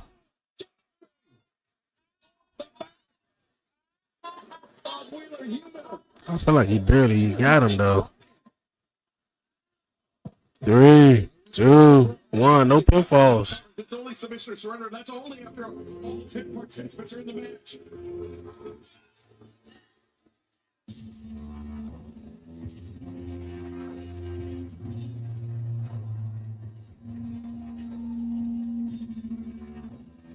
Fox Daniel Garcia. For the Death Riders. That mask is not going to protect me. I don't know what that's about. Daniel Garcia starting toward the ring. Yeah. Brian, interesting strategy by John Moxley, the Death Riders, sending the two youngest men to the match, though. Daniel Garcia with his share of experience inside the Blood and Guts cage. Yeah, I'm actually fascinated. They haven't sent in Claudio Castagnoli yet. He's usually the guy that they send to war. PT choke. Locked in. Darby's got his hand in the way. Nelson Garcia. Got them both in the move. Both members of the opposition all tied up. Garcia maybe just biding some time for Wheeler Yuta to get back up on his feet. Some great teamwork right here. Holding two men for a minute and have them down. Yeah, I actually like the strategy of trying to strangle or choke your opponents. In this type of match, if you can get them unconscious, then you have a real advantage. There's no disqualification. Anything goes inside. And as we saw the women's side of the Blood and Guts cage. Now Wheeler Yuta, the chain in hand. He and Garcia. Orange Cassidy. Leg was a bit falling asleep. Your strain Orange Cassidy, tie him up in the ring ropes. He's the chain. That's hilarious. Main event, the men's Blood and Guts match continues. Live to match.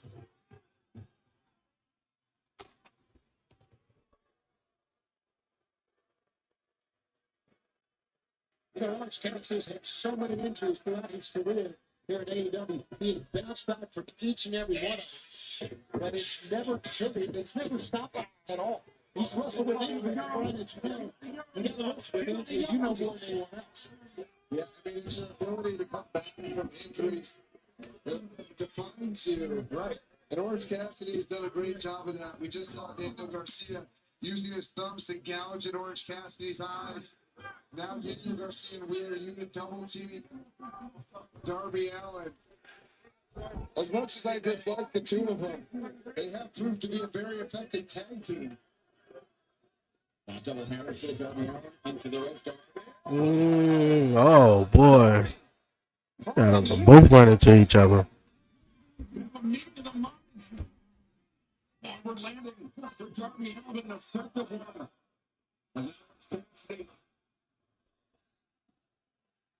The fight to the end, isn't it? He definitely took up the speed. Flexing up this activity. Pick up years. And now, Cassidy back to the attack. Another drop kick into him.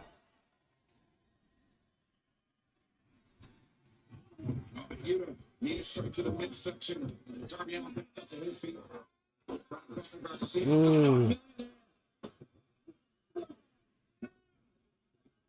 Stun Dog Millionaire is a great looking move, but in this match, I'm not so sure how much it's going to help. Well, it's going to give you an advantage right here, Brian. Yeah, I mean, he's got Wheeler unit down.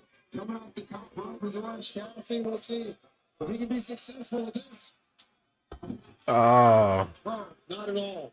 got the knees up. Too much time up top. Yeah, way too much time. And now Garcia and Wheeler are back in control. Let's not forget, Brian, the next countdown will mean that Darby Allin team will have an advantage. I'd be interested to see who they choose. Yeah, me too.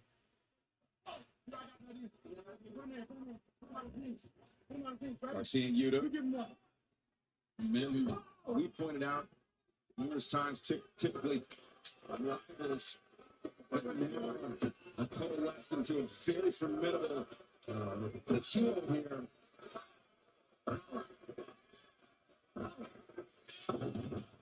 Kick unleashed by Garcia. And Darby cannot even pull himself up. 2-on-1, basically. 2-on-1. Darby out of it. Went back and you watched her at WrestleDream last year when John Moxley effectively ended your full-time in-ring career. But two of the most heartbroken men now we're at ringside. More Darby Allin and Orange Cassidy. I'm sure that comes as no surprise to you. To be honest.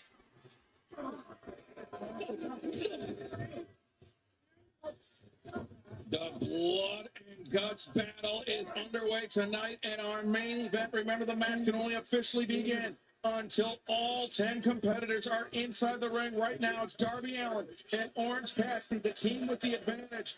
Wrapping up Daniel Garcia and Wheeler Yuta.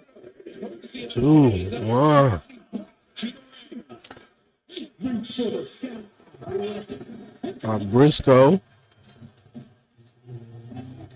This is why the advantage is so crucial.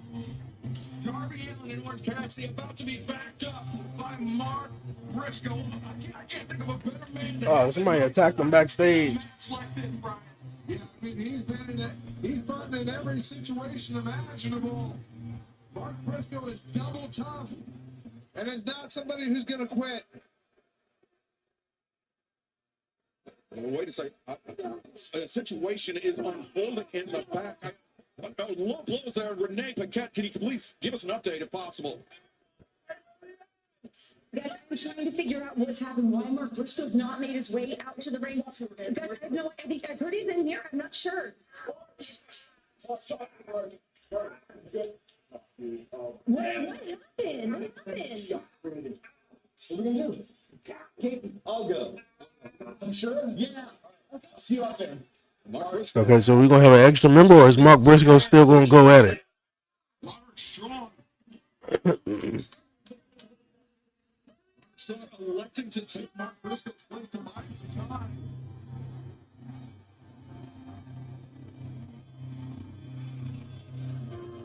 This is not good for Darby Allin's squad, I can tell you that.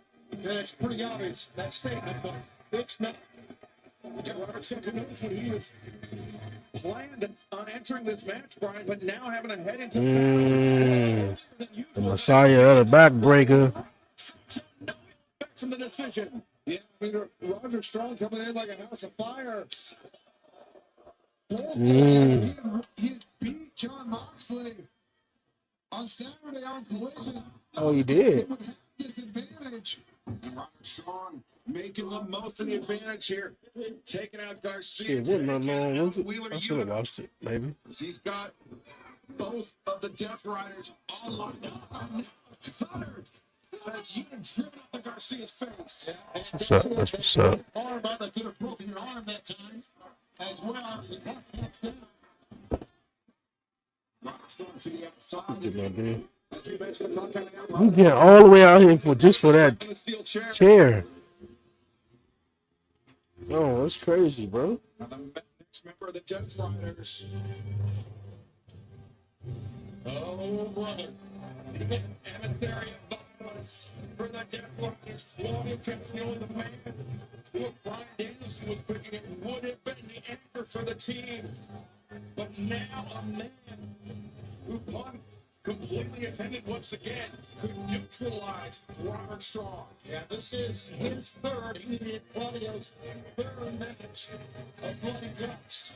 I think this guy is clear. I think he cleaned up the entire ring, Brian. Yeah, I mean, him coming into this position. I mean, I would have had him go first, but this looks like a smart decision from right now. I mean, he's coming in with so many of these guys wounded. He's going right at Robert Strong and slips behind him. Sets right into in the corner. Didn't even realize it was there, but Claudio did. He just absorbed every blow that Robbie had for him, and now Intercepted the drop kick attempt by Darby Allin. And watch Cassidy on the back for Claudio Castagnoli. Cassidy, I think that's a full choke. Locked in, but again, it's no disqualification.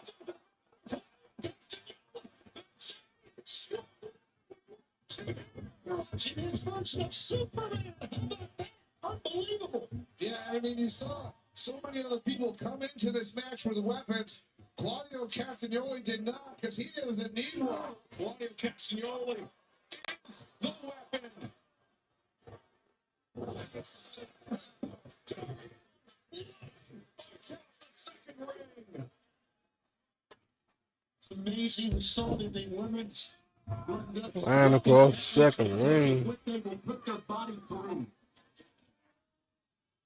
And Darby Allin in the oh wait, Roderick Strong, he's been going over. I think that chair. Yeah, the chair did it right, and then there's no breaks. Claudio Castagnoli raking the face of Roderick Strong against the galvanized steel of this cage.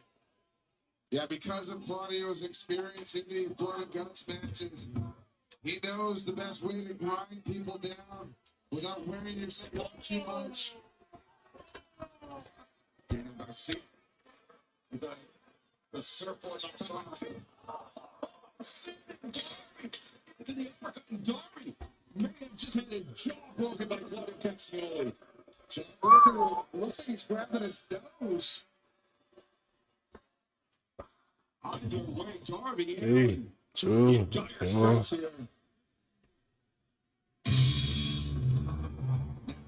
Kyle O'Reilly. O'Reilly. Auto parts. Number 4 for his side of 5 Briscoe. A little more time at Briscoe. Nice trip there. And take With them open hand shots. Strikes with Garcia there to bail out Yuta. Open hand strikes. Man, Undisputed Era Boy will go down as one of the greatest or one of the dopest tag teams that was in WWE but never wrestled on Monday Night Raw, SmackDown. I think they did wrestle on that SmackDown. Oh my goodness, out of me. I didn't think you were here. Yeah, they wrestled on SmackDown when I think they were coming from like Saudi Arabia or something. It won't be long. Kyle O'Reilly's technique is impeccable. Castagnoli is unparalleled with a check block by O'Reilly. Take the strong man off his feet.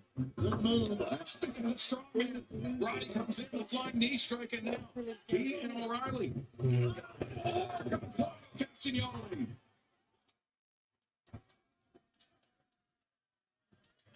Uh-oh. Yeah, good God. Right at the bottom of the rib cage. Come on. Yeah, Orange Cassidy numbered in that side of the ring by Garcia and Yuta. Yeah, I mean, that's a great point, Excalibur. You could have the advantage numbers-wise overall, but on one side of the ring, you could be at a disadvantage. That's just what happened to Orange Cassidy and Roger Strong now. It is AEW Dynamite live on TBS and HBO Max. I'm Excalibur, joined by Brian Danielson, Tony Schiavone. We are in the midst of blood and guts here. Our men's match, it's the main event.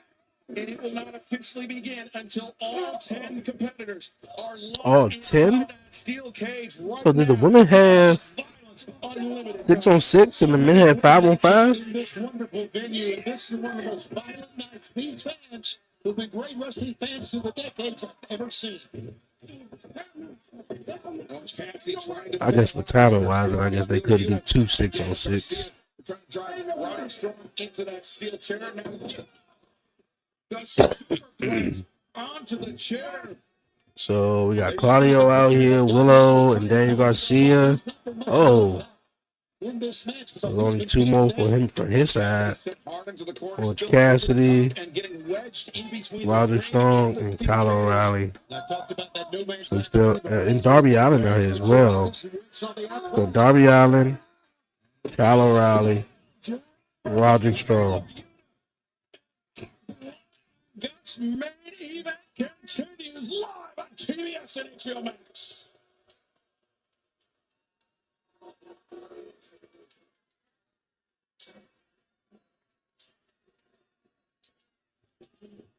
And right now, the Death Riders are just ruling the ring. Look at this. Bodies, and it's not the Death Riders on the ground. Yeah, and I mean, So I know it's going to be a replacement for Mark Briscoe because he didn't come out. They're taking charge. And obviously Pac and John Moxley left for the Death Riders. All competitors in this match have spent by far the most minutes inside the blood and guts cage.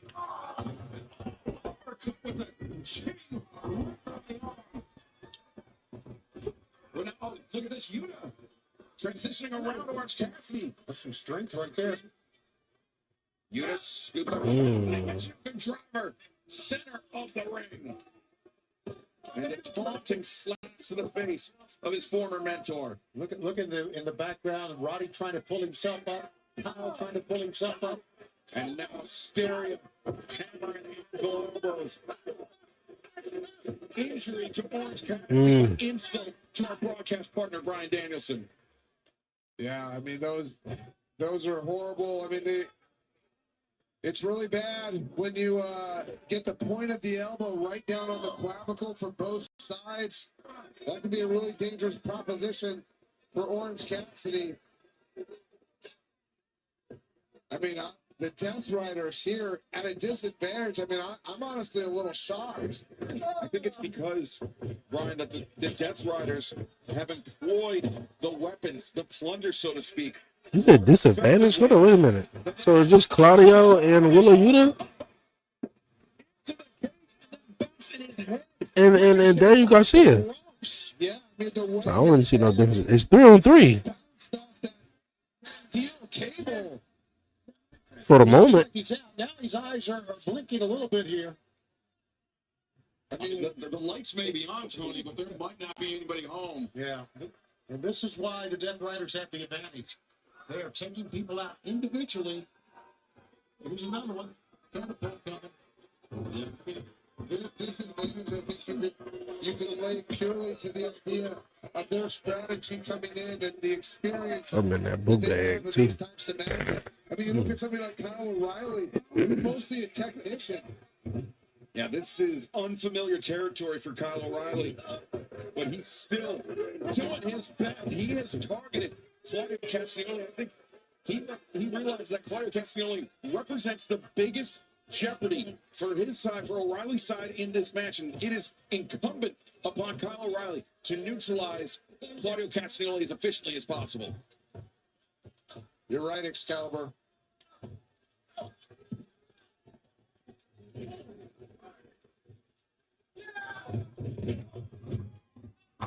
Our Dynamite main event is underway. It is Blood and Guts in Greensboro, North Carolina.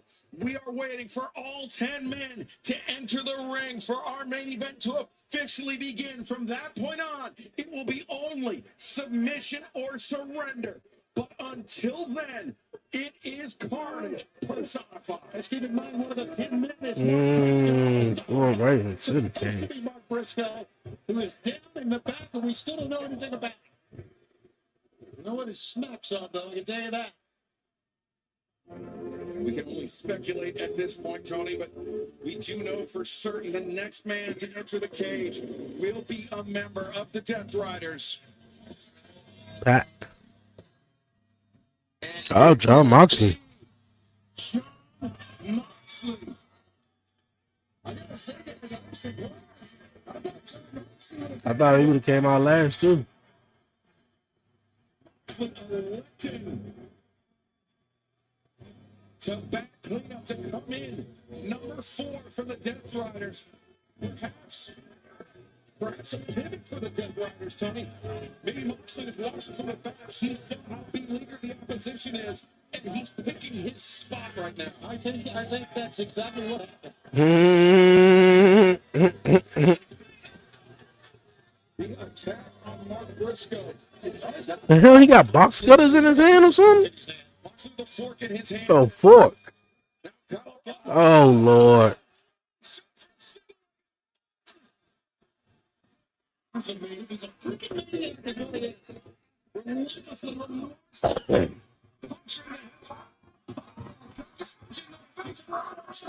he can take it, freaking he's trying to.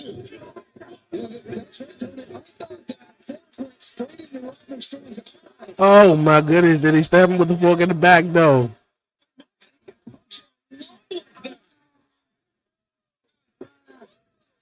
Darby Allin, whose last month made John Moxley do the unthinkable, say the words. Hey, yo. What's going to go shoot it down? And now Moxley Hey, yo, what type of... flips from Darby Allin. The fact that he was like, ooh, yeah, me? Look at the box. My turn? Damn. Can he even get up from there? Oh my gosh, Kyle O'Reilly. I'm looking at him now. If we get a close, I mean, he's a bloody mess after that fork. Yeah, Oh my goodness. you're right. Blood is spewing out of him and onto the man. Get this maniac away from us for crying out loud. I mean, I have to think Did all that for still. last few weeks, Kyle O'Reilly has had John Moxley's number. John Moxley getting a back. Look at those are the broken items from the women's Blood and Guts match. Exactly. That's part of the frame of that mirror. But wait a second. This would have had to have been Mark Briscoe, the final man for his side with the advantage. But Somebody coming out, though. I'm being told that. Hold on 1 second. Renee Paquette. John Moxley. No.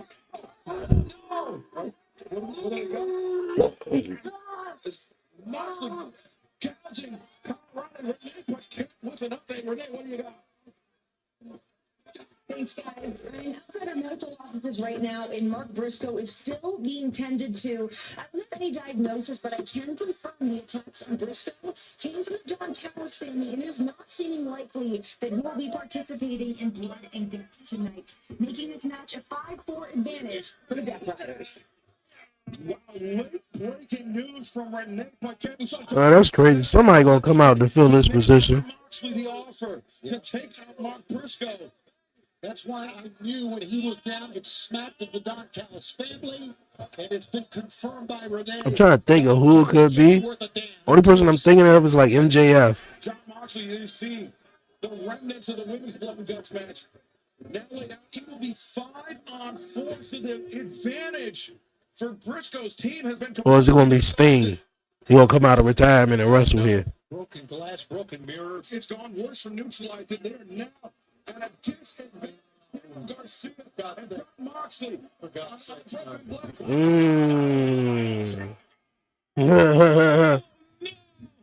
There you go. See, wish he never done that now.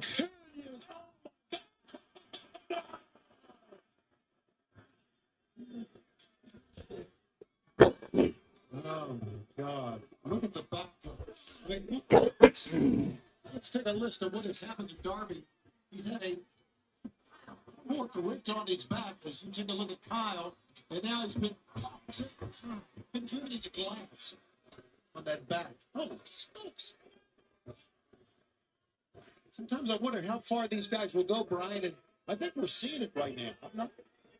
Yeah, I mean, you never question how far Jon Moxley will go. But this is disastrous. For Darby and Horse Fans, the Kyle O'Reilly and Robert Strick, Mark Briscoe has been ruled out of this match. It is going to be 5-on-4 in this blood and guts match. That means when Pac enters the cage, the door will be locked, and it will be submission or surrender, and it will be 5 Death Riders versus 4 members of the opposition. I think it's kind of disastrous for Mark Briscoe because in 10 days, no disqualification or potentially have to join the Don Callis family. Tony, I get your point, but right now it's impossible to cut anything for me, at least. The jeopardy, the potentially career-altering, ending jeopardy that Kyle O'Reilly, Robert Strong, Orange County, and Darby Allin are. Kyle O'Reilly's lost a lot of blood. I mean, a lot. It's amazing he can still stand there and help him up. Get on his feet. That's a freaking blood mess. Drove the sharp end of that mirror into Kyle O'Reilly's forehead, and that's after he had already forked him. I mean, this is disastrous for these guys. See, breaking Strong's face. You can see the indentations in Robert Strong's skin as it passes over. That's damage. And now Claudio Castagnoli, the giant swing on Orange Cassidy. Swinging on him now. Castagnoli. And usually the fans would be counting along. There's no counting along here in Greensboro. Over the sharpshooter. Cassidy may have been busted open as well. No surprise. That's Claudio All right, man. Who's gonna come out and save them two? Because all they just doing is getting their ass whipped right now. Like for the last 5 or 7 minutes, bro. Orange Cassidy there until Pat enters the match. That could be submission right there. And Moxley the choke. Locked in Robert Strong. Oh, you know what? I got Strong up. Darby Allin climbing the cage. Whoever's that fifth, maybe Pac may come out. Or that fifth member from Team Darby may get a Pac before he come out. Oh.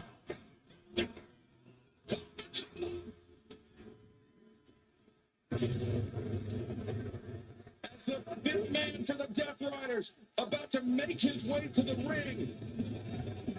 But after the late breaking news from the day, but just moments ago, Mark Briscoe has been ruled of this match, making it a 5-4 battle. The Death Riders with a numerical advantage. The attack by the Don Callis family on Mark Briscoe has left Orange Cassidy, Kyle O'Reilly, Robert Strong, and that man Darby Allin, who's doing everything in his power to take out the Death Riders. They are at a massive disadvantage, Ryan. Yeah, I mean, Darby Allin did that coffin drop from, those beams at the top of the cage. But, I mean, that was a small glimmer of hope. And now it's 5-on-4 for the rest of this match. You heard the bell ring. It is 5-on-4.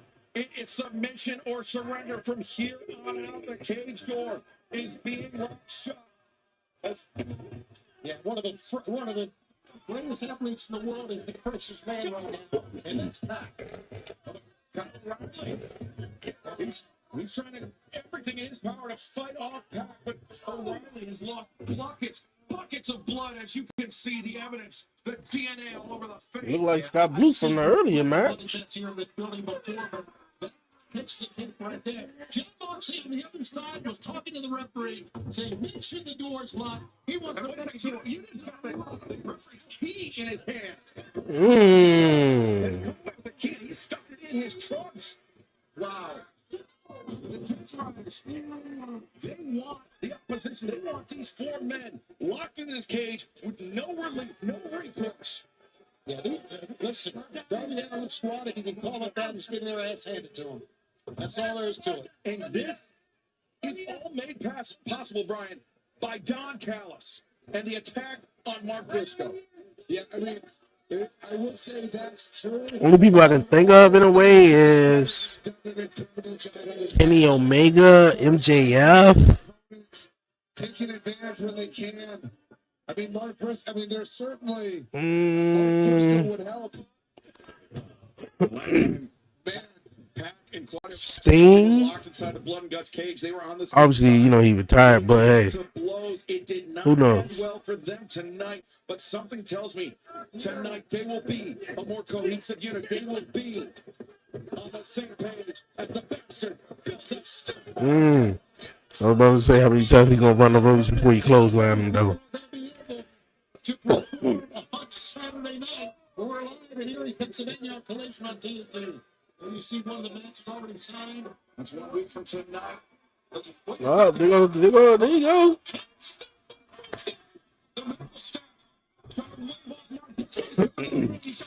You got a toolbox. Got bow cutters.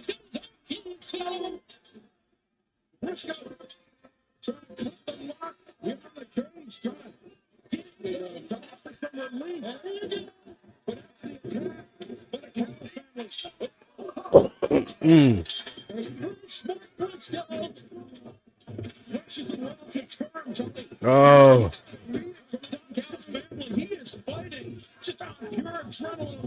Yeah, I was thinking if he ain't come out, somebody definitely was gonna come out and replace him. He's working on the journey here, guys. Oh, John Moxley, the back into the midsection. And into the rib cage. Mark, bounce back up from that. We saw how devastating those rib injuries can be. That's toolbox. Toolbox sent into the ring. You to try to check Briscoe to the outside. This is 5-on-5. The odds are even. Briscoe and Yuta on the outside. Suplex on the outside. They wanted a cage door locked shut. They wanted there to be Send the toolbox. position. Yeah, not what they wanted at all. But it definitely evens up the odds. There's a wrench. There's a mallet, there's a crowbar, and now Robert Strong using a chain that was brought into the cage earlier by Orange Cassidy and back to John Moxley. It is submission or surrender. It is blood and guts. Our main event live in Greensboro. Tony, this building has seen so many things, but I don't think Greensboro has ever seen this level of violence for 2.5 hours. And we've seen a lot. This is amazing. Always amazed what these athletes will do and what they go through. And we've seen it on Saturday night. Cassidy, John Moxley, one side of the ring. To the hell he get? Oh, that's the ball wire, the bat ball. I'm about to say. You saw the referee asking if Garcia was going to submit or surrender. Oh my goodness, look at Kyle O'Reilly though. That blood just still pouring down his face. And Brian, when you lose that much blood, we talked about how it can affect the breathing, affect your oxygen intake, but also it starts caking in your eyes. Yeah, it's hard to see when you've got all that blood, to your point, Excalibur, with all that blood in your eyes. And when you talk about the breathing aspect of it, I saw Kyle O'Reilly actually earlier today working with his strength coach. He was working with him on his. Oh shit! Is he really?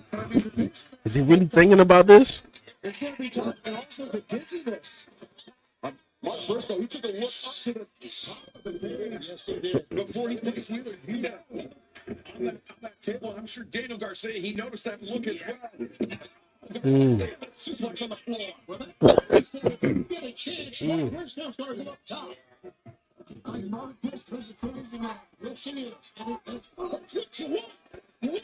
There's no way he's about to do that off the top of the cage, though, right? You only got one single table right there. What if you overshoot it? What if you miss? I mean, look at him. Mark Briscoe making the long climb to the top. At least you ain't got two tables stacked up there so one could break, so it could break and fall. You can see in the background. They can't believe what's going to happen. And he moving, though. Luckily for him, rolling off the table with Kyle O'Reilly.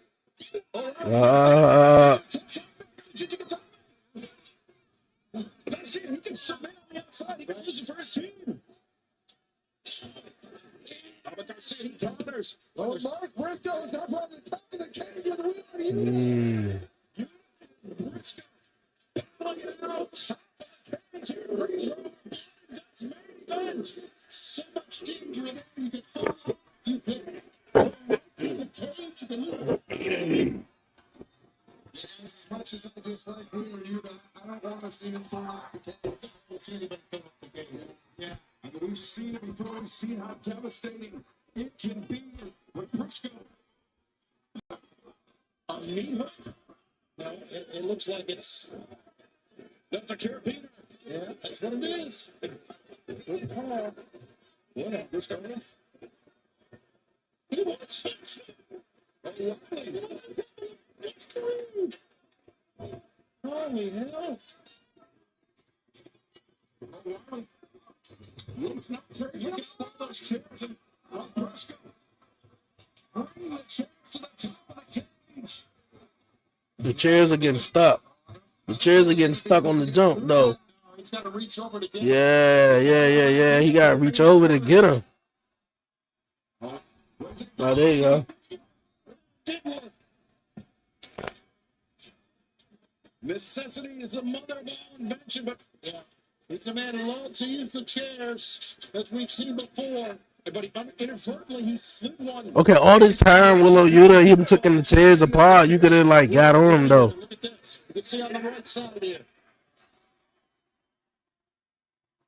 Oh, but Wheeler Yuta has a chance too. There's two men doing on top of the cage and Briscoe.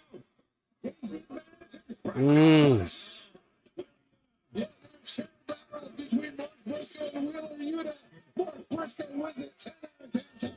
6 feet in the air. Maybe even more than that. And now, the double underhook. Chairs to the top.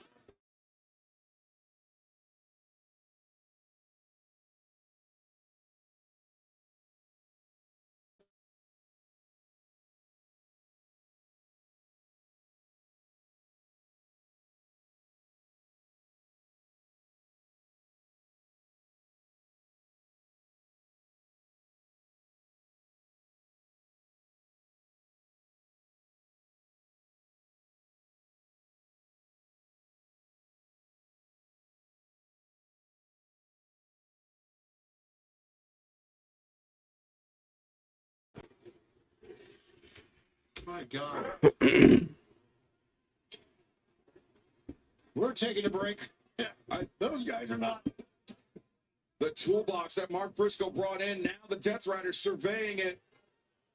Seeing what weapons Briscoe had in mind to bring to the ring. I mean, what is it going to take to get one of these men to surrender? Okay, when they come out from this break, this got to be wrapping it up. What the hell is he doing?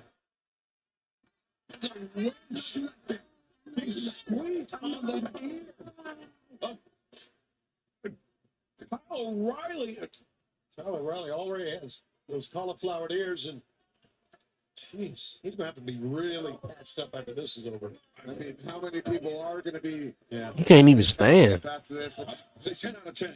yeah, absolutely. yeah, this is. This is getting a little uncomfortable to watch. So taking that chair to the noggin, I just can't believe that there's gonna be much better than Mark Briscoe. Yuta and Briscoe battling it out on top of the cage, and even if Mark Briscoe were to submit on this or surrender on top of the cage, could anybody even hear him? It's great for me, it's not for really is. I mean, the Death Riders back in complete control. Mark Briscoe coming out had given their team a little bit of life for an extended period of time, but now the Death Riders look at this. Yeah, right after the attack from the Don Callis family on Mark Briscoe, that little bit, that boost, expectedly short-lived. As Briscoe now, he's been busted open on top of the cage via that chair to the head from Wheeler Yuta. Yeah, luckily Wheeler Yuta's hammer and ankle elbows sucked, so they weren't super effective on top. But yeah, Mark Briscoe just bloodied on the top of the cage. Still some fight left in him. I can't believe that. I really can't. Kicks into Moxley, kicks into Garcia. He was so Moves real fast. all these guys on it. I understand it, but after the bloodies lost, Just about that. It's in the training. He's trying to break over Riley's ankle.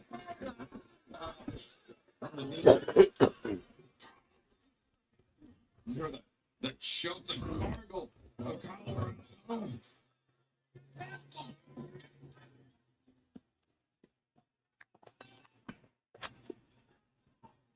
We have taken our final break of the evening. It is blood and guts from here on out, live on Dynamite. Submission or surrender, the only way to win. Wheeler Yuta, Mark Briscoe, atop the steel cage. Carnage all over the Coliseum here in Greensboro. and we're going to stay with us as long as it takes. Fans, hang on here with us. You've been with us for over 6 years in Dynamite. You've never seen anything like this. I can tell you that. Wheeler Yuta now. What an indignity. This one- That'd be crazy if we can go through the cage though. No bullshit. Top of the steel cage as Briscoe. Oh, low blow though. The low blow that Wheeler Yuta hit him with earlier. Now Briscoe. I got a chance to him up. Oh,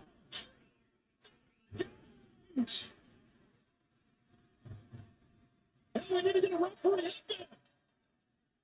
But Briscoe, he can't see for the blood. Briscoe staggering, and now that may be the advantage that his team needed. Darby Allin, the hammer into the throat of Claudio Castagnoli. God, I've seen many things, Brian Daniels said, this is wild. It's so wild. I'm at a loss for words. Yeah, just John Moxley, that fork, he employed it so viciously earlier in this match, and now Roderick Strong, he felt the sting of that fork, as did Darby Allin. Boot to the head as soon as Frisco got to the floor. man, I tell you, Pat is an artist and an amazing performer.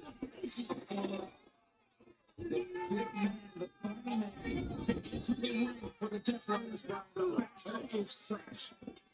Super tough. Darby gonna make sure that he's a little bit of Darby. He's got these stripping off that helmet. you got a stun gun?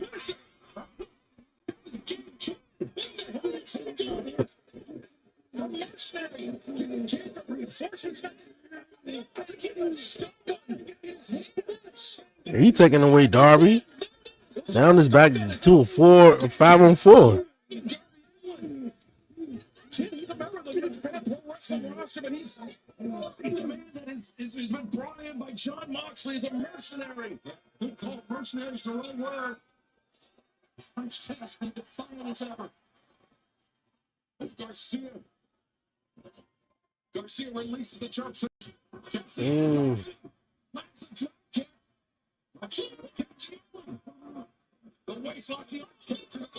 Hey, yo, he's stapling his hands into his pockets.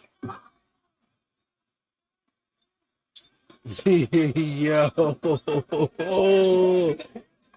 He said, so you want to put your hands in your pockets?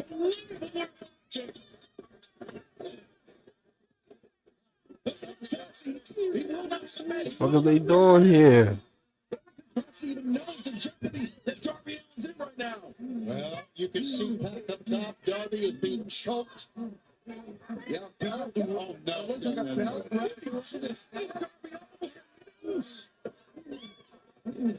Can't believe what we're watching here.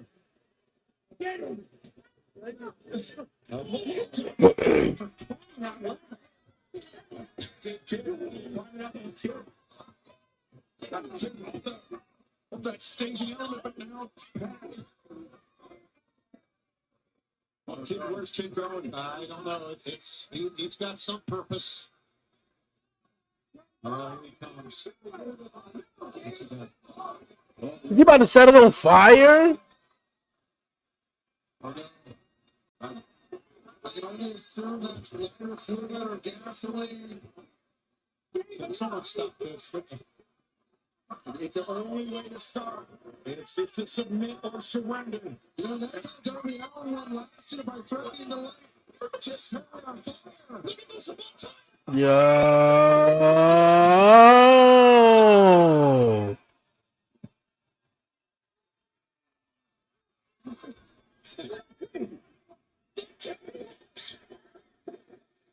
We never witnessed. Yes. I mean, what are we doing? Exactly. What are we doing? That's Game Kid, complicit with the Death Riders here tonight. Oh, straight through the tables, man. This is the Death Riders, despite being at the disadvantage, using the Don Callis family, using Game Kid, using every resource at their disposal to inflict the maximum amount of punishment in this blood and guts match. Death Rider with the choke. John Moxley, that bulldog choke. The bulldog choke. He's got the John Riley is endured so much in this match. Okay, y'all can go ahead and quit and give up by now, dog. Like, Hey, flint it to me. Darby out. He just got thrown through a flaming tables. Mark Briscoe, he got dragged up out of here. And you just got Kyle O'Reilly, Roderick Strong. This is Yeah, that's it.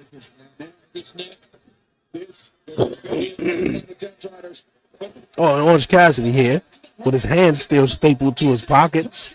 Okay,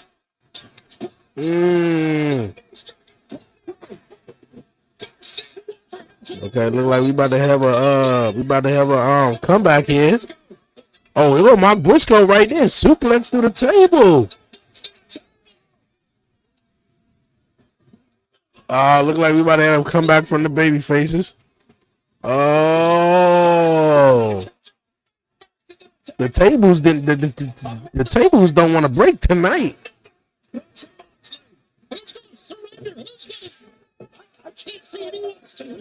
The tables literally don't want to break tonight.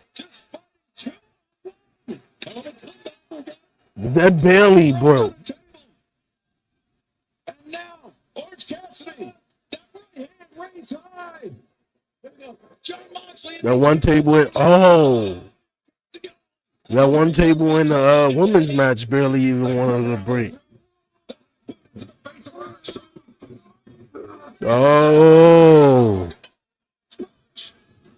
Oh, see? Yo, after this show, they need to go back and investigate the tables. Orange Punch to Moxley. Because they having a hard time.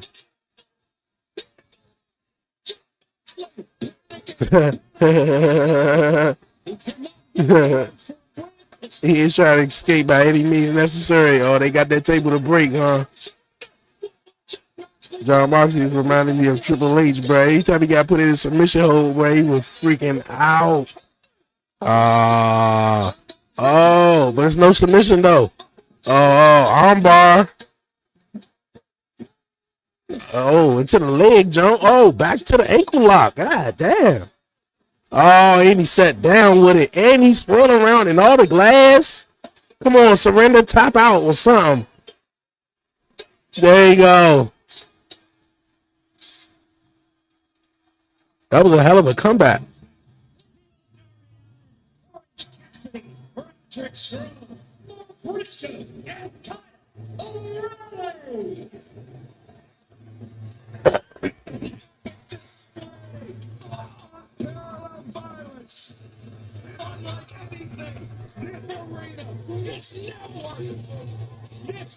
Hell of a comeback.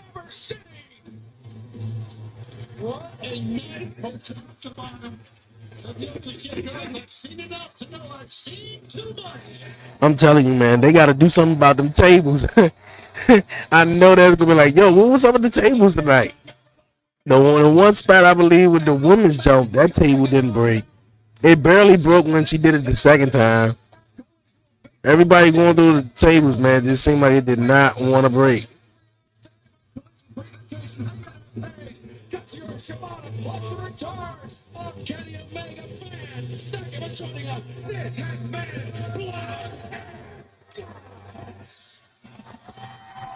Oh, what a show. What a show. What a show. All right.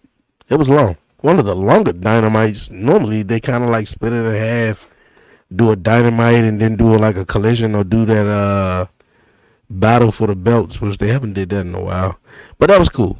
That was cool. Of course, all the reactions will be posted on the 1130 podcast social media pages, man. Appreciate people, man, pulling up, man, to the live stream, man, for real. Definitely hit the like button down below. Follow, share, and subscribe, man. We made it over 2,000 subscribers here on YouTube, man. Appreciate everybody. Keep supporting, man. For real. But until now, man, on this Wednesday night, I'm going to enjoy my night. I hope you guys do the same as well. Yo, be easy, be smooth, man. Give all the glory to God, man. Yo, I see you guys Friday night, man. Who's LA Knight going to take on, man? Is it going to be Jericho?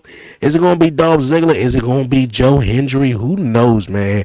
And then, of course, a couple of matches were announced for next Monday's the last time and now John Cena's tournament, who's going to face him in his last match here in Washington, D.C. Solo Sikoa, I'm predicting he's taking on Roman Reigns, though. But we got a whole lot more to get into, man, throughout the ending of the week and all, man. But, yo, be easy, be smooth. Like I said, man, give all the glory to God, man. Yo, it's time to go to sleep, man. Good night.